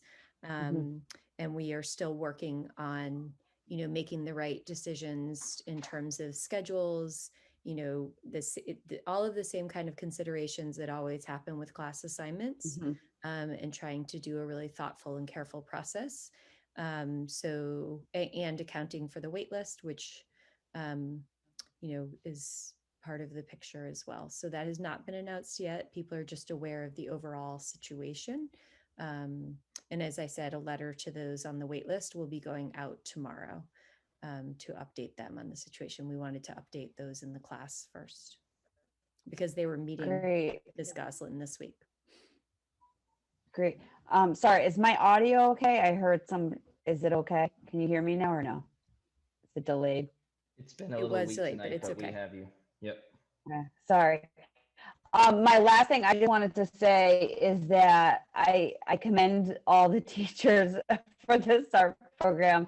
I get a firsthand look at them, and my husband hears them. And he just says that everybody deserves big bonuses for all the work that they're doing and the way that they're able to manage all of the kids. So I don't know if any of this got through, but thank you for all of the teachers that are managing all the little voices on the screen. So thank you. Thank you, Kelly. And I just want to say that, yes, absolutely echo those thanks to the teachers, but I also want to thank the principals. And they're, doing a lot of work to support the teachers, and especially want to thank Alana, who is working with the principals and with the teachers, and really, just a tremendous amount of work reaching out to individual teachers on a regular basis to check in on how they're doing with SARP and what they need, and staying connected to the other principals. And so that's been absolutely key to the success of the program. So thank you, Alana and Mary and Jennifer and Amy for all that you're doing. Thank you. Mrs. Frank, please go ahead. Dr. Reinhardt, thank you very much for the presentation. And while you were doing so, I was looking at the linked items that are on the agenda. So I was looking on page 8 of 94, which is at the top, it's the Northborough hybrid standalone enrollment, 11/18/20. I think this is the one that Kelly had asked that is included with our enrollments. So I'm just looking for clarification, because when I was looking at the first box at the top, when you mentioned an extra teacher at Z School, in the first grid, it said first grade 17 and students 0 teachers. But then when I look at the standalone box below it, it says first grade 52 students and 2 teachers. So I just want to know, is that the ratio that we currently have before the third teacher is added, is 26.5? Correct. That was before the third teacher is added, and it does not include the waitlist students. Okay. Yeah, because when I first looked at the first grid, I'm like, okay, there's no teachers, there's only 17 kids. But then when I went down to the standalone grid, so I just wanted to know what the current, with adding that teacher, I wanted to know what the need was, and it is that the ratio is 26.5 that each of those 2 teachers have. So adding the third, what would that take that ratio down to? So when we add the third teacher, and then we also move, it depends. So people on the wait list, sometimes when we actually give them the option to move, they change their mind. So if all of the people on the wait list actually move, we would end up with 3 classes of 20 approximately. So we will end up with about 60 students in the grade and 3 classes of 20. Okay. Thank you very much for the. I mean, they might not be 20, 20, 20, but that's the ratio. Right, but that's the ratio. Okay, thank you very much. I appreciate it. I don't know, Alana, did I get that all right? You did. Yeah. All right, I don't see any other hands, so I think that brings us to the next item, which would be the FY21 monthly general fund expenditure report. Sure. So we'll have Becky Pellegrino give an update on the monthly expenditures and also an update on the COVID-19 unanticipated expenses, as well as connecting back on the food services update. So included in your packet is the monthly general fund expenditure report as of November 30th, 2020. As you can see, we had $581,699 remaining on the bottom line, or 2.31%. In comparing this report to where we were at last year at this time, we had $386,441, or 1.55% remaining. So we are doing a little bit better in terms of the bottom line. I will say that we are being cautious right now in terms of our purchasing. We are really monitoring all expenditures throughout the district and only approving those requisitions that are deemed to be essential. We are doing this as we look at the prospect of our grant funds that I'll be outlining or talking about again, drying up at the end of this month. You'll also notice that there are 2 line items that still remain over budget, and those are the custodial supplies and then also the PPE. We are awaiting further direction from the town on their FEMA reimbursement request, and then also for the utilization of their CARES Act fund money. For the COVID-19, let me share my screen here. And this is also in the packet for those who are looking at the packet. Okay. So as I mentioned, these are the grant funds that we have received so far to date. And the top line and the bottom line, the CVRF School Reopening Grant and the Remote Learning Technology Essentials Grant. Those are the 2 grants that will be expiring at the end of December. So we have been planning, and I think I've been spending a lot more time with Julie Doyle over the past month or so as we prepare to spend down these funds.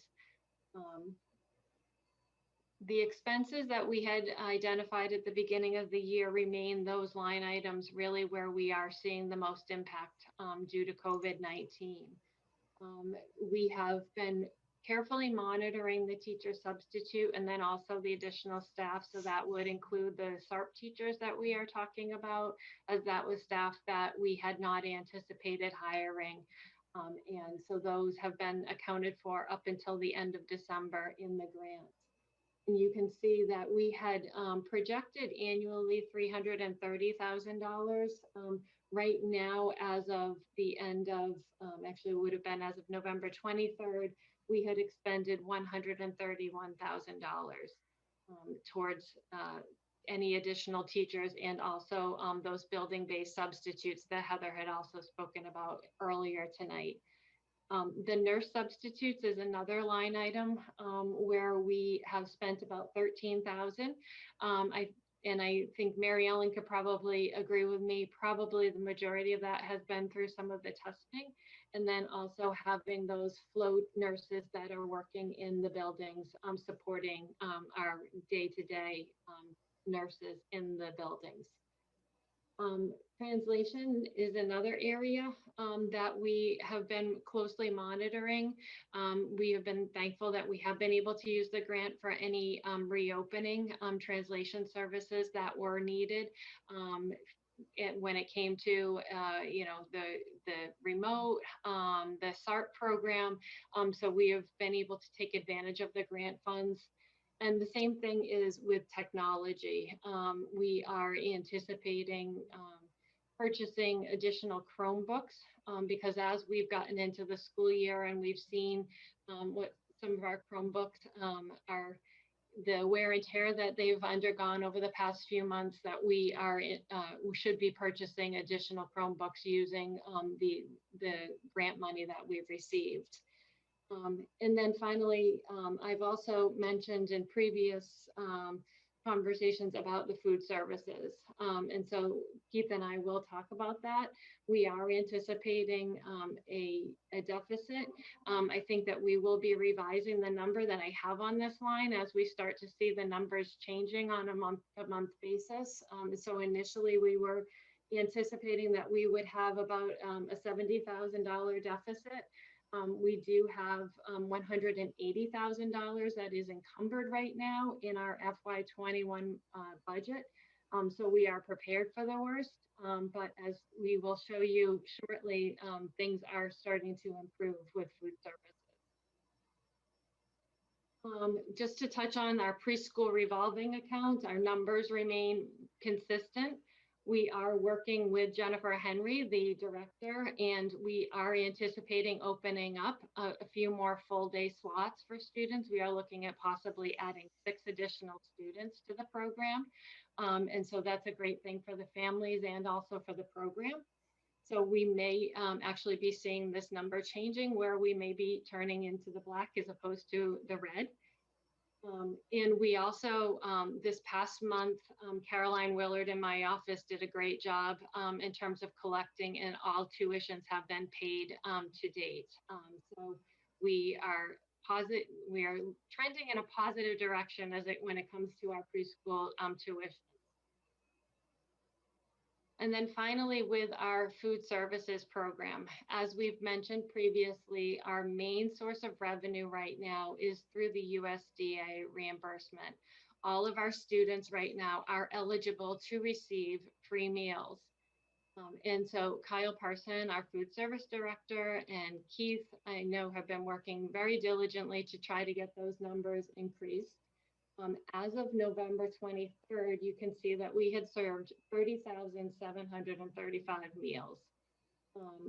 They had also added some a la carte sales, I believe mainly at Melican. Correct. And that right now, where we previously were in a deficit, now we are in a smaller deficit for a year to date. We were at 21,000, and we actually have better news because as of November 30th, we've closed the gap a little bit more, and we're at about a $15,000 deficit. So each month with the numbers going up, and they've done a great job in terms of adding breakfasts at some of our elementary schools. That will be starting in December, and we will also receive additional reimbursement for the breakfast program. And Keith, I didn't know if you wanted to add anything else.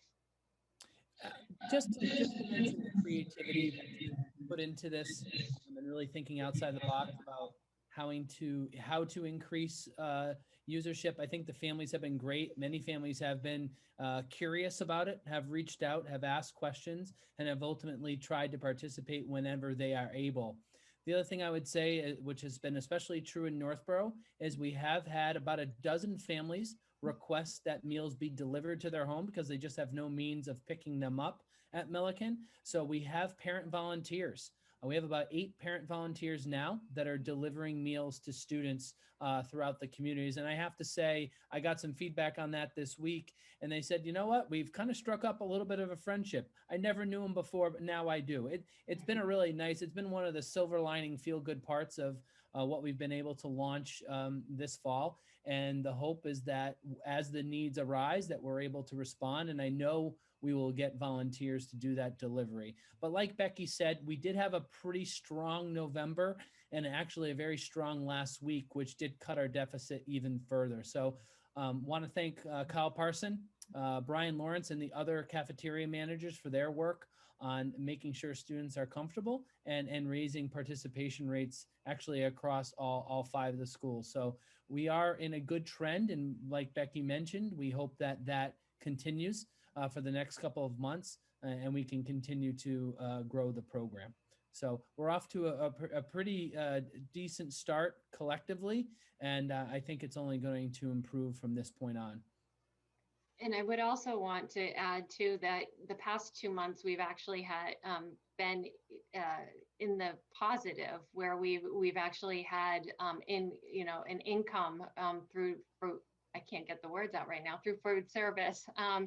The reason that we're in the negative is because of those summer months where we were not taking in any money, any revenues, but we were paying out salaries. So we're slowly digging out of the hole that we started the year in. And like I said, the past 2 months, we have had positive increases. Thank you. I'll take a few questions. Mrs. Gannett, please. Oh, no, sorry, Mrs. Frank. She beat you. Keith and Becky, thank you so very much for giving these financial figures to us every month. It's really appreciated. The thing that I think about the food service, you were talking about those volunteers, Keith, about going in, the 6 volunteers. Please thank them, because I think it's a valuable service for the families that can't come to get them. And it reminds me of the same thing as you have Meals on Wheels for the seniors. They find out that contact sometimes is very valuable of an adult at the home with somebody coming in. You never know when there's going to be a need that might be something other than food, but that contact is very important, as you said. I just heard, and I read something in the news where they think that maybe things are fluctuated in the federal government, of course, but they were thinking that maybe this program would become a yearly program, that this might be something that would be continuing next year. Have you heard anything about that? The only thing that I saw was probably the same news source that you saw, that was, a proposal that this would continue on from year to year. But we haven't heard anything at the state level. I don't know if you've heard anything, Keith. I've not heard anything at the state level. I was on another webinar for food services today, and did not hear that directly. It may be something with the new administration coming in January that they look at, but because it would have to come from the federal government down. Okay. Yeah, they were talking, it was a news article about the changes in the Department of Education coming in with a new administration. And they also mentioned, the meals that are coming to the children right now, and the breakfast and everything. Because it's one thing that's needed for kids when they come into school is the food scarcity, and to provide the food for them. So thank you very much. I appreciate it. Joan, you made me think of one other thing that I wanted to mention, is that those volunteers that are delivering, we did review our safety procedures with them. We did review the checklist that needs to be followed. And we did have actually someone this week that was unable to deliver because they weren't feeling well. So we were able to connect that dot, and we're able to repurpose it to another one of the volunteers that was able. So, these measures that we're taking do go beyond the walls of the school. And I am very, like you said, I have been thanking them right along and trying to keep in contact with them as much as possible. Well, what you just said now is just another example of how the administration, the principals, Greg, and Dr. Reinhardt, and all of you are thinking out of the box and thinking ahead and solving before even a problem arises. So thank you very much for being so forward thinking. Mrs. Tagliaferri, please go ahead. Keith, can you just clarify, this program is open to kids ages 22 and under, correct? Whether or not they're enrolled in our schools? That is correct, Erin. So is there a way to maybe reach out to the community who may have older kids home from college, or even kids who haven't started in school, to offer this service to them? That could maybe increase our numbers? One way that we have done that, and we have seen an uptick in that in the last couple of weeks, honestly, as some of the schools are coming back, is, parents are sharing that information in different Facebook forums. I know that Mrs. Duggan and I have also sent flyers to other organizations to see if we can bolster the participation. There's always another way we could do it. We haven't done anything formal in a while because the rate of which we are giving food is we're doing 1,500 meals on Mondays because of the number of people that are coming and the number of meals we're able to do. So, we're stretching it pretty well, but there is always room to be able to do more. So yeah, we'll be looking at different ways to get the word out more, and especially now as college kids are home, it might be a good source of that. Okay, thank you. Yep, but we have seen an increase in the last couple of weeks over non-school aged children, whether they are younger or older, participating. Yeah, I think that would be a huge resource for families who need it, who may not know about it otherwise if they don't have kids in the district right now. Absolutely. Thank you. Mrs. Gannett, please. Can you hear me or no? I'm having technical issues tonight. Okay. Yeah. I was just gonna ask about holidays. So for breaks, Thanksgiving, things like that, do you do the food for like the whole week for like Christmas break, for example, about winter break, or do you not give the food the week? How does that work for families? Over the Thanksgiving break that we just ended, we did give out an additional meal on the Monday prior, but we did not do pickup on Wednesday. So it did offset it slightly, collectively. So we did do pretty well this time around. We were going to evaluate it and see what we could do for the Christmas break. But really what we also want to make sure we're doing is preserving our labor hours, because those are the most expensive part of our operation. So it's not something we can actually extend into the holiday, but we are trying to be creative on what type of menu items are sustainable, and perhaps some frozen meals that would last a little longer than the Thanksgiving break was. So we're working on that right now to see exactly what that package is going to look like. Okay. Thank you. Sure. Other questions, comments? Okay, seeing none, I would like to entertain a motion to approve until audited the expenditure report before we get too much further. Oh, Mrs. Frank, I see your hand up. Go ahead, please. Yes, I'd like to move that we vote to accept the Northborough Public School District FY 2021 budget monthly general fund expenditure report as of November 30th, 2020 until audited. Second. Thank you. We have a motion and a second. Any discussion on this? Hearing none, we'll take a roll call vote. The motion is to approve until audited the FY 21 monthly general fund expenditure report as of November 30th.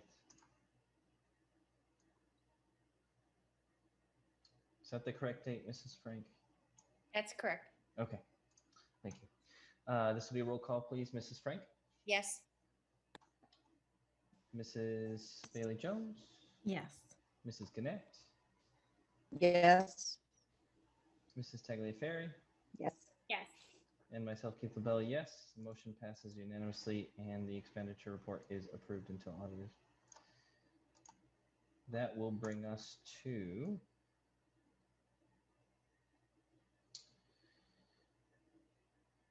up to capital plan, budget goals, budget calendar. We'll hand it back to Mr. Martineau and Mrs. Pellegrino.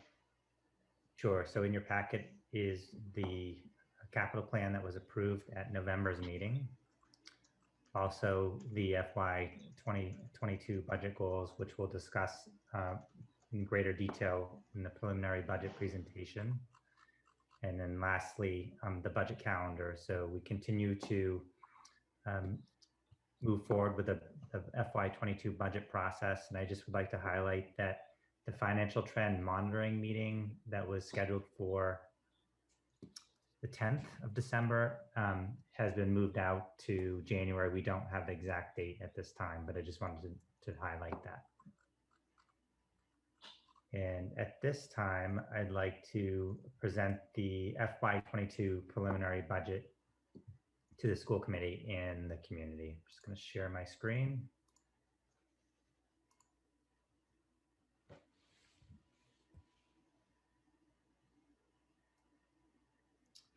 And can everyone see my screen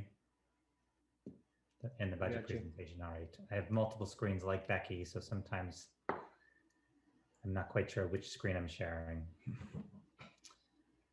So just before I begin, I just would like to thank the principals and the district leadership team and the finance department for the work in preparing the FY22 preliminary budget.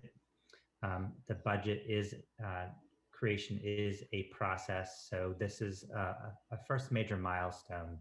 And the process really began with principals working in collaboration with their educators around what they thought their budget priorities would be for fiscal year 22, as well as directors working with their teams to create preliminary budgets. So one of the anchoring documents is our Vision 2026, and we look at the mission and vision, and this is a very important part of the work that we do in our district and with the budget process. So with the reauthorization of our strategic plan, Vision 2026, Educate, Inspire, and Challenge, it was a great opportunity for the leadership team to really think about what it wanted to accomplish with this fiscal year budget.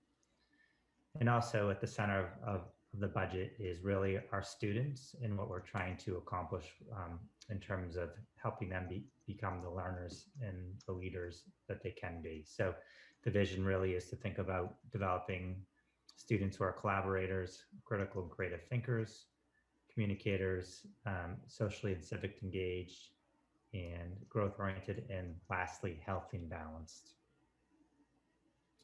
So in terms of the budget process, so again, the budget process begins early on in the academic year. It begins in September. And again, the principals and the district leadership team and I spend a lot of time talking about what we hope to accomplish and really thinking about what type of alignment is there with our strategic plan and the budget priorities.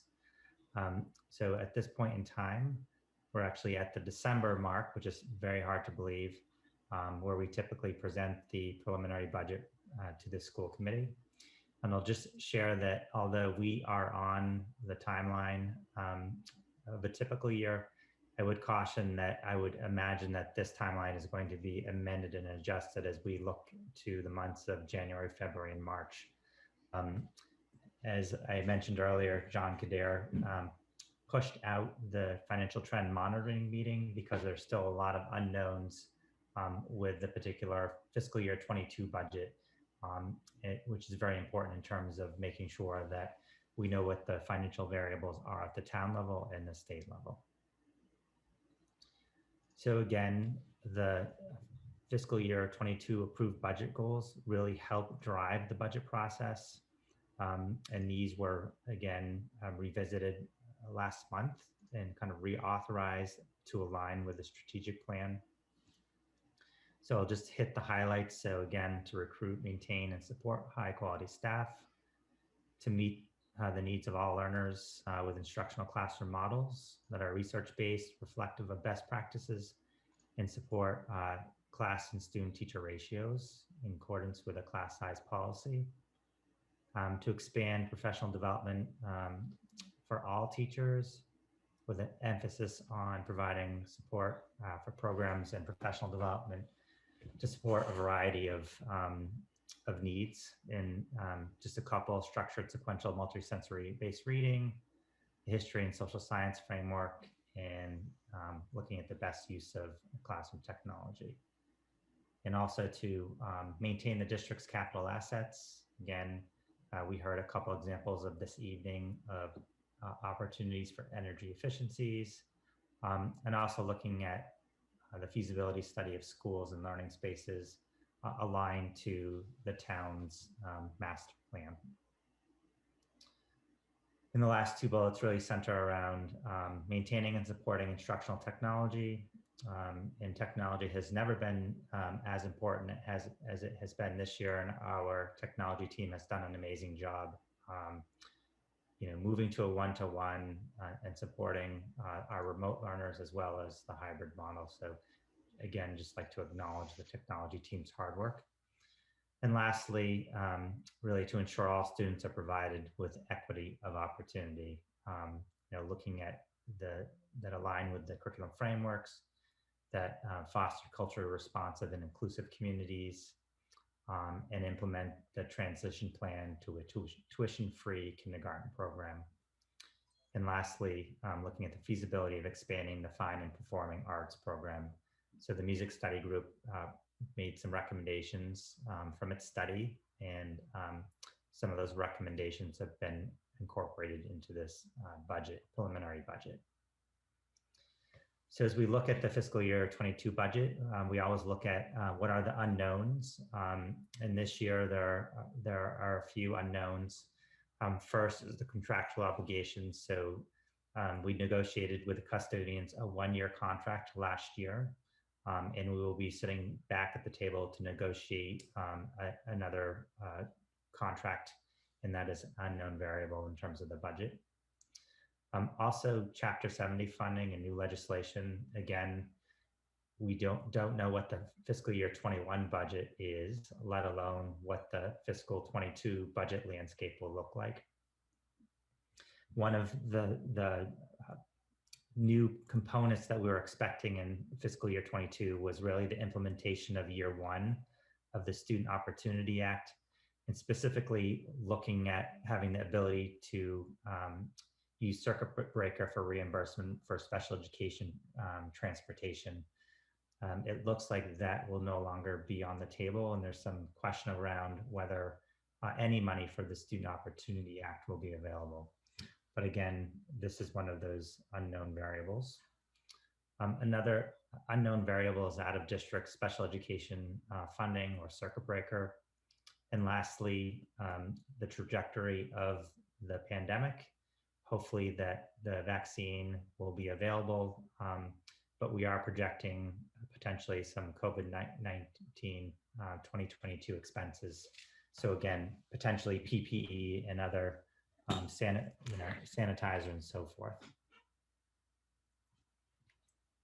So when we look at the budget drivers for fiscal year 2022, in the preliminary budget, the two main budget drivers really are fully implementing the tuition-free kindergarten plan that was a 5-year plan that is approximately $200,000. And then lastly, with instructional technology, and that's $51,046 for a total of $251,046. And I'll just comment that the approved budget, as you know, was a 1% budget, and that included deferring a lot of expenses, including technology and classroom supplies and materials. So this is some of the restoration that we hope to bring forth in this upcoming budget. So part of the budget offsets each year is really looking at circuit breaker reimbursement. So the FY21 circuit breaker reimbursement offset for this fiscal budget is $1,137,632.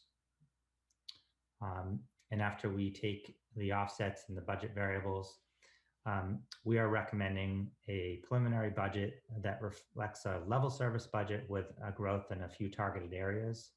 The preliminary FY 2022 budget is proposed at $26,285,887, or a budget increase over FY 21 of $1,108,043, or a 4.40% increase. I also want to, again, remind the school committee that the appropriated FY21 budget was a 1% increase over FY20. And that was a direct result of responding to the pandemic and the town's economic climate. So summarizing the preliminary budget, really the growth areas are really implementing tuition-free day full kindergarten. Again, this has been a 5-year journey, and this budget, current budget, has money to move to a tuition-free kindergarten program. It also includes instructional resources and professional learning, so some of those materials and supplies. An increase of translation services. So we saw an increase last year, and we continue to see increased need for translation. And lastly, this budget includes some management software for attendance tracking and also substitute management that would help us build efficiencies into our operations.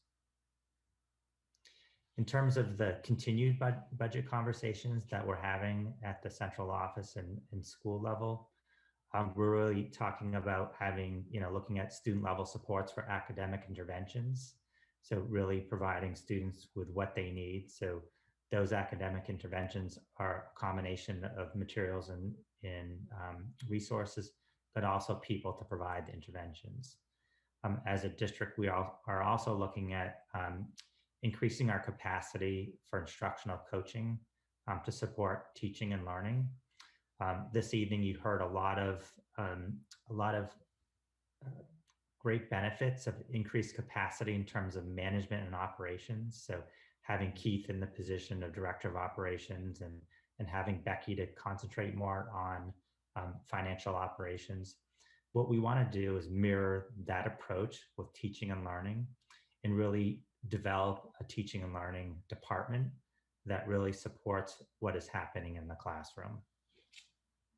And lastly, continued conversations really centering around implementing some of the recommendations of the music study group. And this was a conversation at our operational budget subcommittee and really thinking about what would it take to bring a strings program to our elementary schools.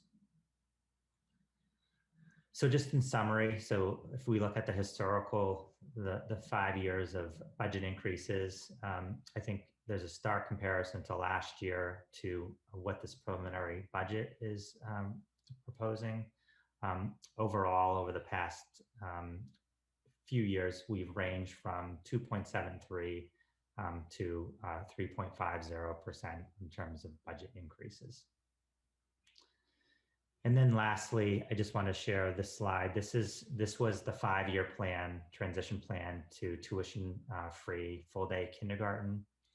And what we have highlighted in yellow was what we were projecting to take in terms of kindergarten tuition, which would have meant that 76% of our kindergarten program was funded through the operational budget and 24% would have been funded through tuition.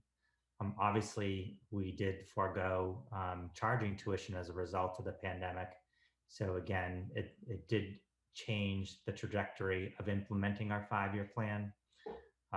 After conversations with the budget operational subcommittee, we did make this a priority in this preliminary budget. And what is in this budget is funding the full tuition-free full day K program so that in the fall of 21, we would not be charging our kindergarten parents tuition moving forward.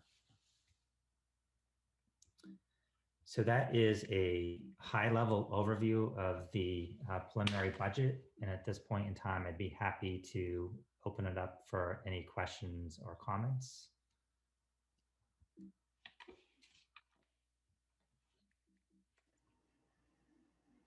Mrs. Frank, please go ahead. Thank you, Keith. Greg, I have several questions. And the first one I'd like to put is to the slide that you had for the transition to free full day kindergarten, the last one. So by putting it, if I look at this correctly, so by putting it in for the FY22 and having free full day kindergarten, what we're doing is just accelerating that by 1 year. Is that correct? So it would be, so the goal was, the original goal was, if all things were as they were supposed to be, was to have 1 more year, FY22, collecting tuition. And then in FY23, we would offer tuition-free kindergarten. So we're actually accelerating it 2 years, Joan. Oh, 2 years. Okay, thank you. And seeing last year, what was the first percentage that we had that we approved probably to present at town meeting, which didn't take place until the end of June? Was it a 2.5 increase? I think it was, Becky, correct me if I'm wrong, I think it was 2.9%. I think it changed so many times I lost track. Okay, so we originally approved in, let's say, February, March, a 2.9%, and then town requested us to do a 1.0% increase, correct? So in this budget, are we restoring anything that got lost by that decrease?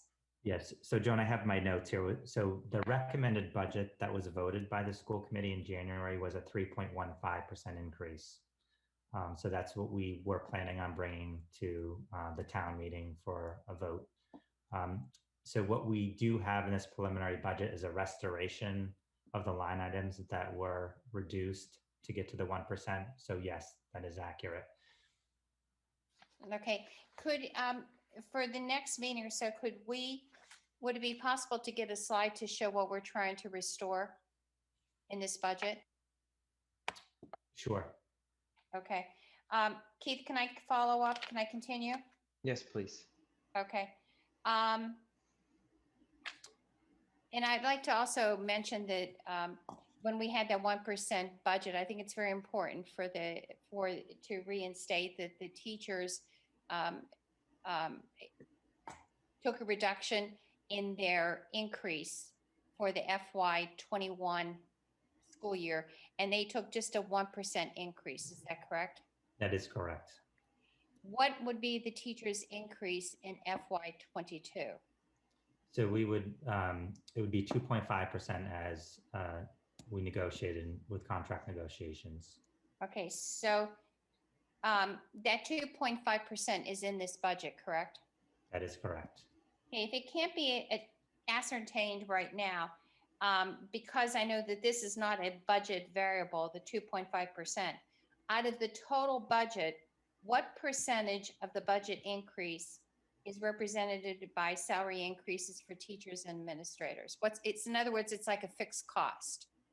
So the increase of the 2.5%, I believe it is, Becky, do you have that number? I think it's $360,000.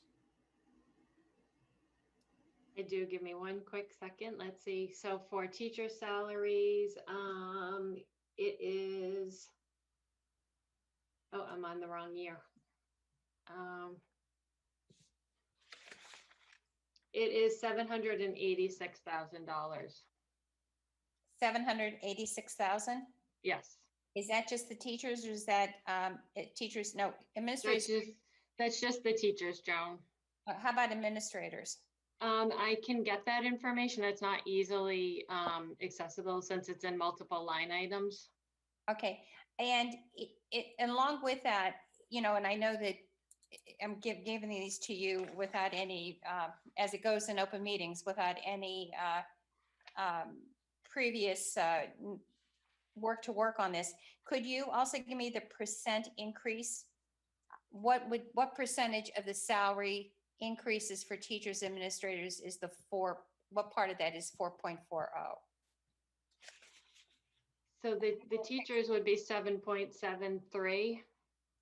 And like I said, I can get you the administrators, and once I combine that. Okay. All right. Thank you. Okay. Thank you very much. That's it. Okay. Thank you. Mrs. Bailey Jones, go ahead, please. Awesome. Thank you so much. So Greg, thank you very much for your presentation. I guess, as I'm seeing the slides, your voice comes into my head, and it's, are these educationally sound and fiscally responsible decisions? So I sort of just keep going back to that and thinking about this. So I guess first, let's talk about free full day kindergarten. At least since I've been on the committee for the past few years, this has been a huge topic. And educationally, this is a great opportunity for our families and for our students who perhaps don't participate in free kindergarten right now because of financial difficulties. So I think that it's a great addition to our budget. In terms of the fiscally responsible piece, what I guess would just want clarified is, if we were to add this to our FY22 budget, would it then be sustainable for years to come? We would be in a good position essentially to maintain that. Yeah, I mean, I think it's a great question, Lauren. And yes, once, I think we've been working to add it to our operational budget, but yes, it would be sustainable. Okay, thank you. And then going back to the 4.4%, and Greg, you had sort of summarized this, when you see that number, or at least when I see that number, I'm like, wow, that's a big number. But I think it is important to remember that our budget last year that was actually appropriated was a huge reduction from what we had originally voted on. And so I think, Kelly, you had brought up in our subcommittee meeting, what is that differential between what we had originally voted on back in, I think, March versus what was actually approved at town meeting. And if we look at that number, I'm sorry, we have so many numbers tonight, but I think it was something like this really isn't a 4.4 increase. Is that correct, Becky? If we're looking at it from that lens? Yeah, so the recommended budget that we put forth in FY21 was $25,714,417. So again, when you look at the percent difference between that number and what we're asking, it's truly not a 4.40%. Okay. So in terms of timeline, I feel like, I guess getting more information from the town and what they're really expecting from us as a school committee, but also, knowing what we need as a school district. And it sounds like everything presented here is really a need. We need it for the educational benefit of our students. So sort of just, going through the process as normal and figuring out how we can get there. Thank you, Keith. Thank you. Mrs. Frank, your hand's up. I'm not sure if it's from before. No, I added it because I forgot Sure. one question that I had written on my notes. No problem. Can I ask one more? Absolutely. Okay, Greg. When on the slide that you talked about continued budget conversations, one of the areas highlighted was instructional coaching capacity to support teaching and learning. What areas would that coaching be in, and does that help to support the district initiative of instructional rounds? So we're looking at primarily mathematics and literacy in terms of expanding coaching opportunities. In terms of instructional rounds, it doesn't really have an impact on our ability to do instructional rounds or enhance the process. So we're really looking at, again, building capacity to provide teachers just-in-time professional development, and also looking at what types of interventions we can provide students within the classroom. Keith, is a follow-up? Yes, what do we currently have in our district? Do we have, like, out of the 5 schools, So we have a math administrator who services 4 elementary schools. We have reading teachers, and 1 per elementary school. So again, their primary responsibility is really providing interventions and reading support to students. So the instructional coaching would really be about coaching teachers and providing coherence across our 4 elementary schools in literacy, but also mathematics and other curriculum areas. So would this be 1 person that would travel to maybe 2 schools, or is this 1 per school? So this is where the budget conversations are still ongoing. So we had an initial budget conversation last week around what type of leadership, teaching and leadership and learning structure are we looking to build in our district. Those conversations are still ongoing, Joan. Okay. But it would be, one of the things we're learning is that 1 person traveling between 4 buildings is not a real effective model in our district, that we need more sustained support, either 1 person between 2 buildings or 1 person at each building would be ideal in terms of driving this work forward. Yeah, I agree. Being as a former educator and as a literacy specialist, and 1 year I traveled between 2 buildings, and just with the travel time, and you miss out on so many opportunities when teachers, as you're leaving the building, they're still throwing ideas and asking you for strategies. So, I mean, I know the optimal thing would be have 1 per building, but and I know it's in the early stages of discussion, so I just wanted to know where the thinking was on that. But I appreciate that because I think that as we get back into full-time teaching, I think there's going to be more demands on that to bring the students to assess and also to bring them up to grade level or beyond, whatever we have to do to give them the best education possible. So thank you very much. And I'll just add a comment around, one of our strategic plan goals is really looking at coherence across our elementary schools and middle school. And if you look at our teaching and learning department right now, it's Dr. Reinhorn and principals. And we have a distributed leadership model with teachers really doing a lot of the work. But if you look at the size of our district and the need, I think it's really going to enhance our ability to bring that coherence and really focus the experience that our students are having in the classroom. And I think, again, looking at kind of a parallel, what we did in terms of kind of looking at our operations and really making sure that we have the capacity to do what we need. It's the same type of model, but just in teaching and learning at the district level.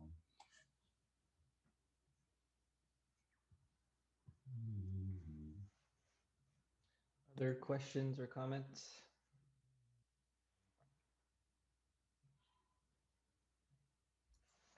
Okay, I don't see any others at the moment. Would you like to touch on the calendar or the capital plan? And then also I wanted to know if you wanted building leadership to have an opportunity to either share and or be dismissed before we get into policies.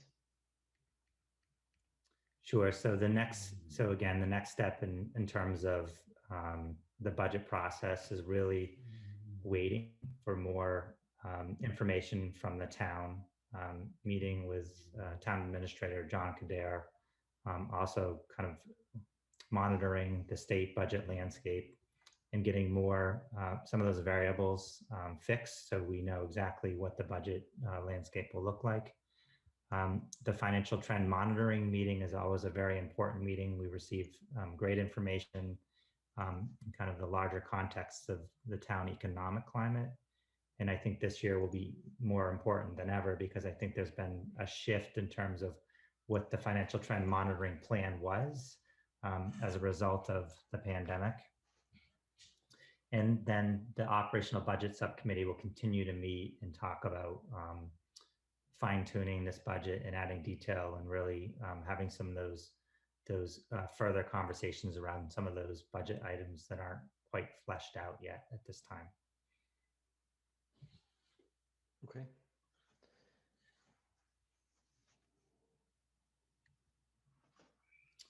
And I'm not sure if any of the principals or Dr. Reinhorn have anything to add. Okay.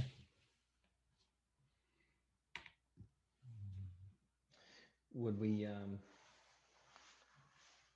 do you want to give the building leadership an opportunity to leave the meeting at this time, Mr. Martin?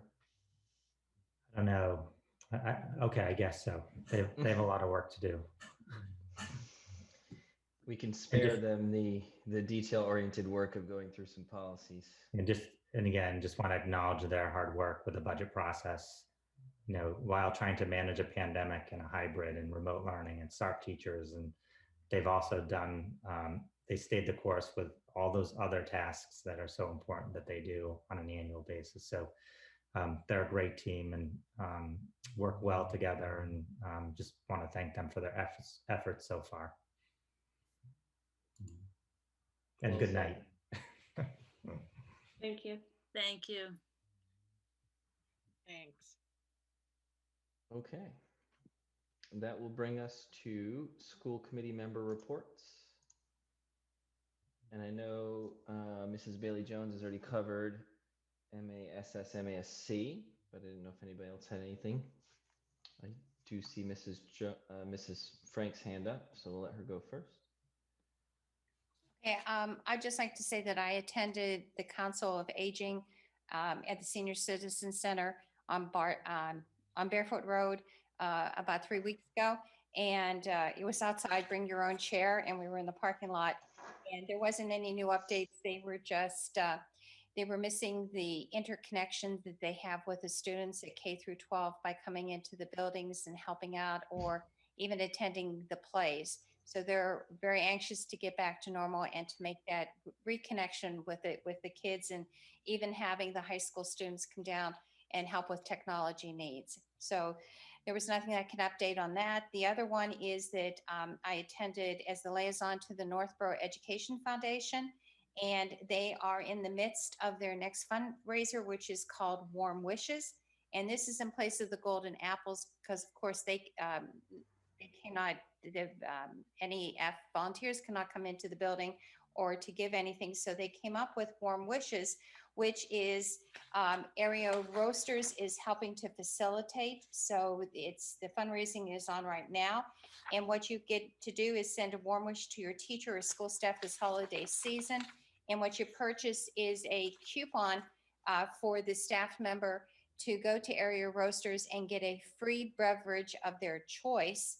And the order is 1 for $15 or 5 for $50. And you can go onto the website for NEF to get that. So this is, again, another fundraising where they give mini grants and the regular grants to the teachers and administration in the buildings. And that is the end of my 2 reports. Excellent. Thank you. Mrs. Bailey Jones, please. Thank you.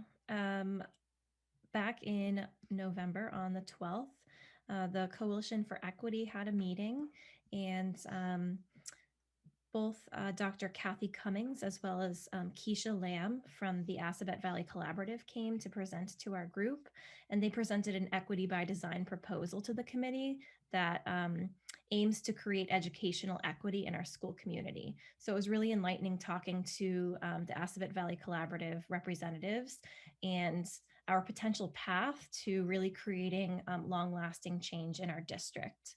So more to come on that. And then, as mentioned before, we had an operational budget subcommittee meeting a week or so ago, and we presented the budget tonight, so nothing really new to report there.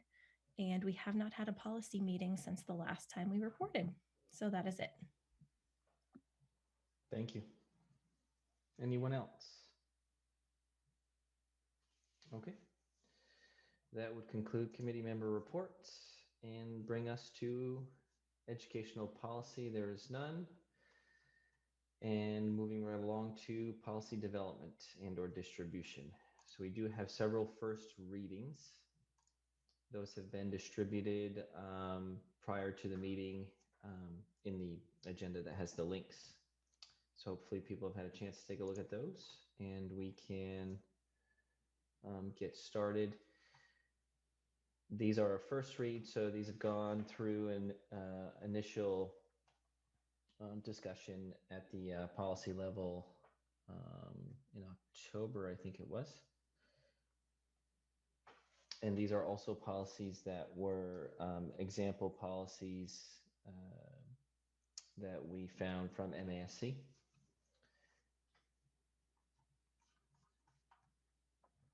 We can get started with, I just lost it, A180. This would be a new policy, civil rights non-discrimination policy. I don't know if you had anything to add, Greg, before we started on the policies. No, I just one of the comments is that it might be it's the will of the committee, but if people have comments, this is to go back to the policy subcommittee for review. Maybe if people forwarded the comments to you, Keith, around any changes or any questions, and we could bring those back to the policy subcommittee for conversation. Mm-hmm. So basically we would submit those and then review them in the policy subcommittee meeting before they come back to the committee for a second read. Okay. I think that would work, but I would take some feedback. Greg, can anyone hear me or no? Kelly, you might have to turn off your camera so we can hear you better. That Can will you that will help. hear me?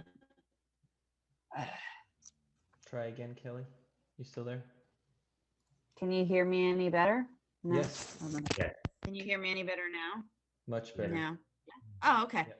Maybe it was my maybe it was my earphones. So I just noticed some like punctuation type things like that. Do you want us to submit those types of things too? Yeah, that'd be very helpful, Kelly. Would it be beneficial, Greg, to, yeah, Kelly, I think you were better with your video off. What were you saying? I just said you can't see me smiling, Greg, when you said that would be very beneficial.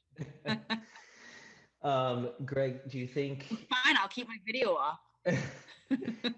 Should we use suggested edits on a Google Doc? Because I think right now we have a PDF in the current. Yeah, I think that's a good idea. I will have Nancy organize that and prepare that to go out either tomorrow or Friday.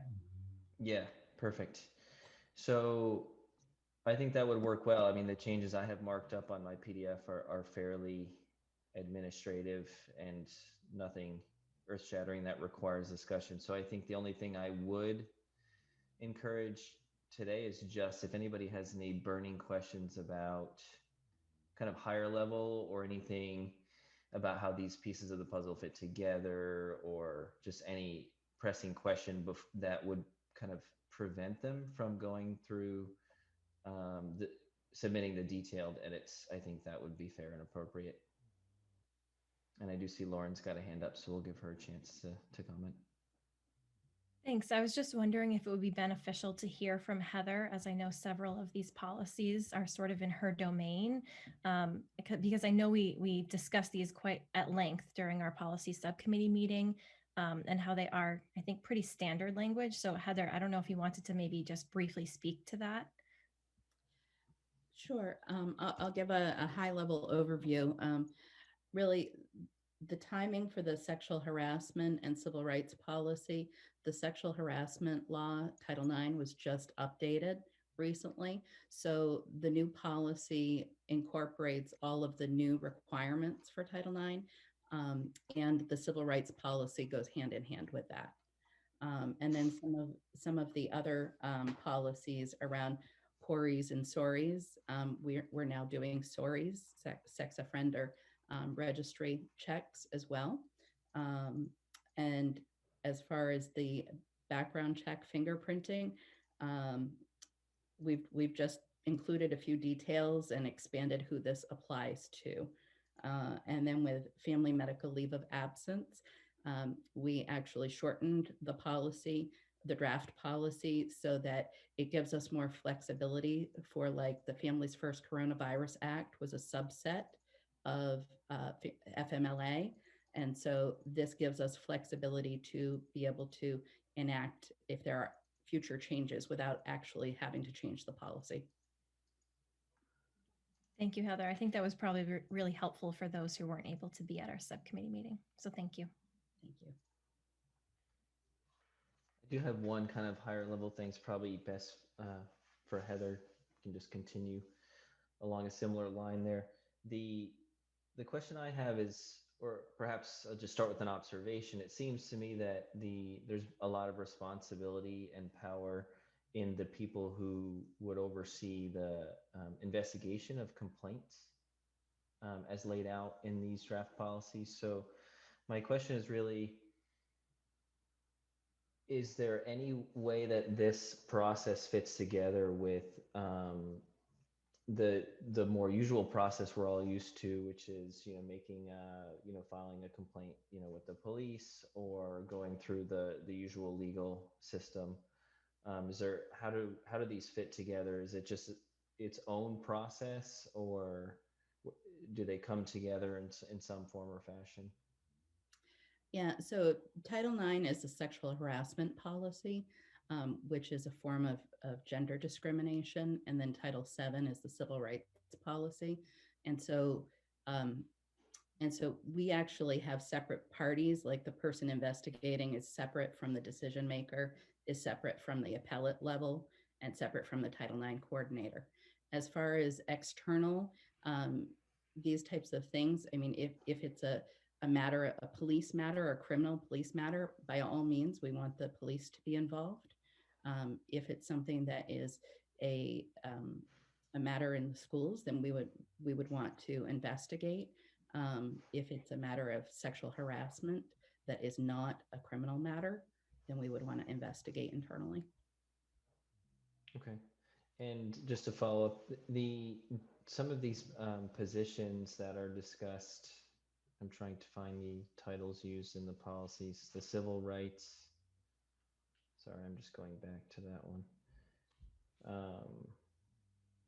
The coordinator, I think it was called. I'm trying to find it at the moment, but there's a few positions that sound like centralized positions or district level roles that oversee some of these things. Are those roles that we already have, or is it done by somebody who has other responsibilities? Like what's kind of the lay of the land there?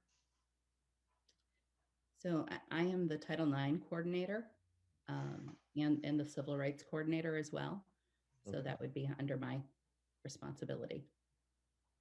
Many hats. Okay. So just Keith, through the chair, just a couple comments too. So part of implementing this policy is making sure that our leadership team has training on how to conduct investigations. And we're very fortunate to have Heather, who has, a legal background, but also we work closely with Matt McAvoy to provide those types of, in how to conduct an investigation, so that the process is thorough, but also sound. So that is training that happens behind the scenes with our leadership team. Thank you. Any other questions or comments on those several new policies, the first reads in the agenda? Okay, so it looks like Mr. Martin will proceed as discussed with a suggested edit process on in Google Documents on these as we prepare them for second look in subcommittee and their eventual return to the full committee. That will bring us to, we have 1, 2, 3, 4, 5 policies that were reviewed in the policy subcommittee and are in the packet for distribution. These are the policies that we just changed the wording of chairman to chair. So we did some housekeeping on the gender neutrality of the term to make it just to modernize the wording on those. So that was the primary change on those. So that would, does anybody have any question or comment about the reviewed policies for distribution at this time? Okay. And that would bring us to item H, personnel items, distribution of personnel report.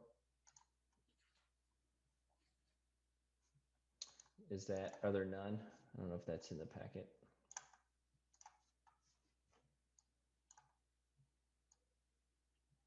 Just check on it. Yes, that is there. There's quite a few changes. Are there any comments on this from the central office? Yeah, Heather, do you want to just talk about some of the highlights? Sure. So I think it looks like there are a lot of changes. As you can see, that most of the positions in here are long-term substitute positions due to being hybrid and the standalone remote program. You'll see that there is a new special education teacher at Lincoln Street, and she just recently joined us. So we welcome Patricia Murphy. And there are a few new aides as well. And you'll see that there's just one resignation. I think they're pretty straightforward changes. So I'll just comment too, the standalone remote program teachers were originally to be hired through December. But again, because of the trajectory of the pandemic, they've been extended through the remainder of the year.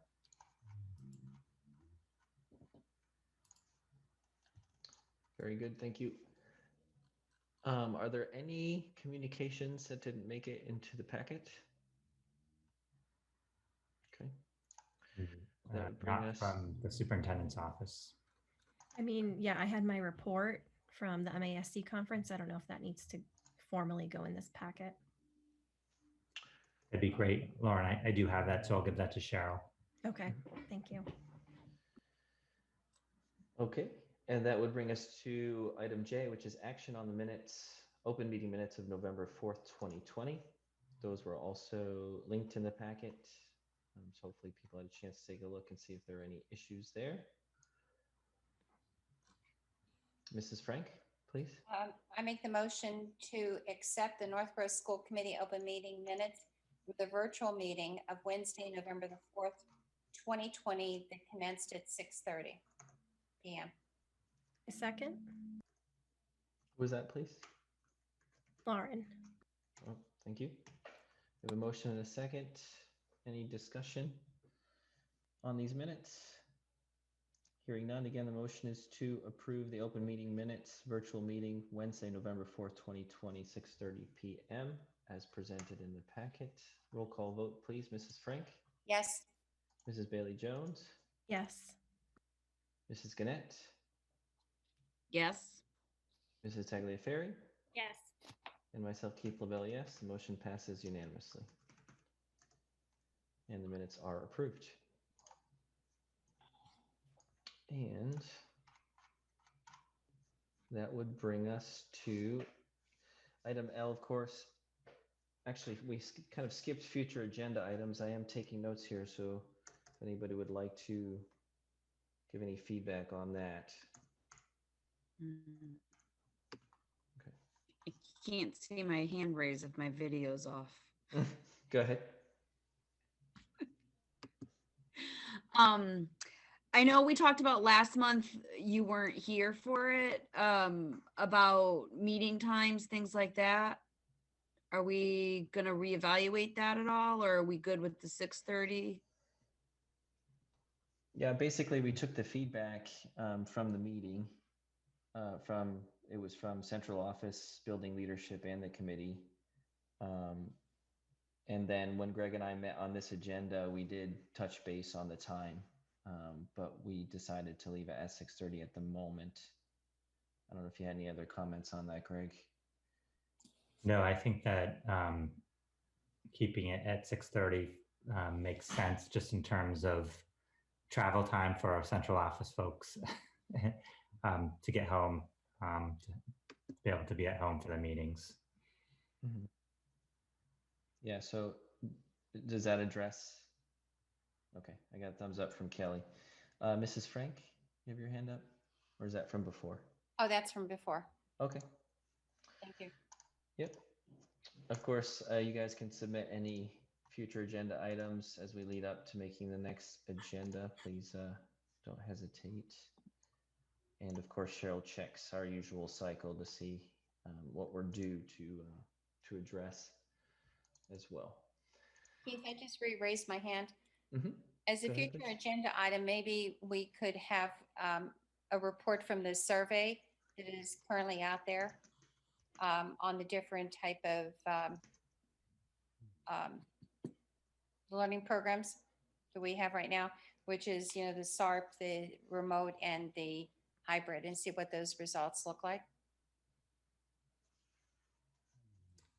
So just a general comment. So the plan was to present the survey results at the combined meeting on the 16th, but okay, if it's the will of the committee to do that at separately, which might make sense because we can disaggregate the data and just look at Northborough. So maybe both, maybe a high level overview of the survey at the combined meeting and then a deeper dive in at the January meeting. yeah, that'd be good just to get the Northborough data. That would be great. And then we'd also have discussion about the budget, right? Another, looking at the numbers, another budget presentation.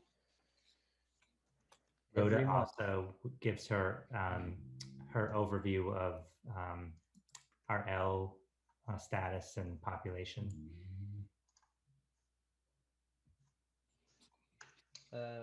Lauren, go ahead. Yeah, and I'm just sort of thinking ahead. We may want to, I know Mary Ellen comes to our meetings. She's still here. Hello. But it might be good just to sort of have maybe the rest, or maybe not the rest of the medical advisory team, but another member like Dr. Medina came tonight to be there to support Mary Ellen in our discussion around COVID. They're always welcomed and encouraged and very, very helpful to have.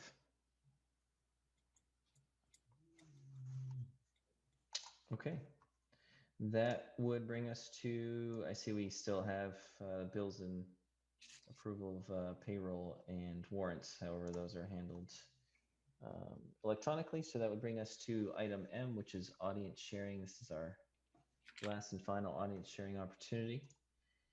And again, procedure is to raise your virtual hand if you'd like to share.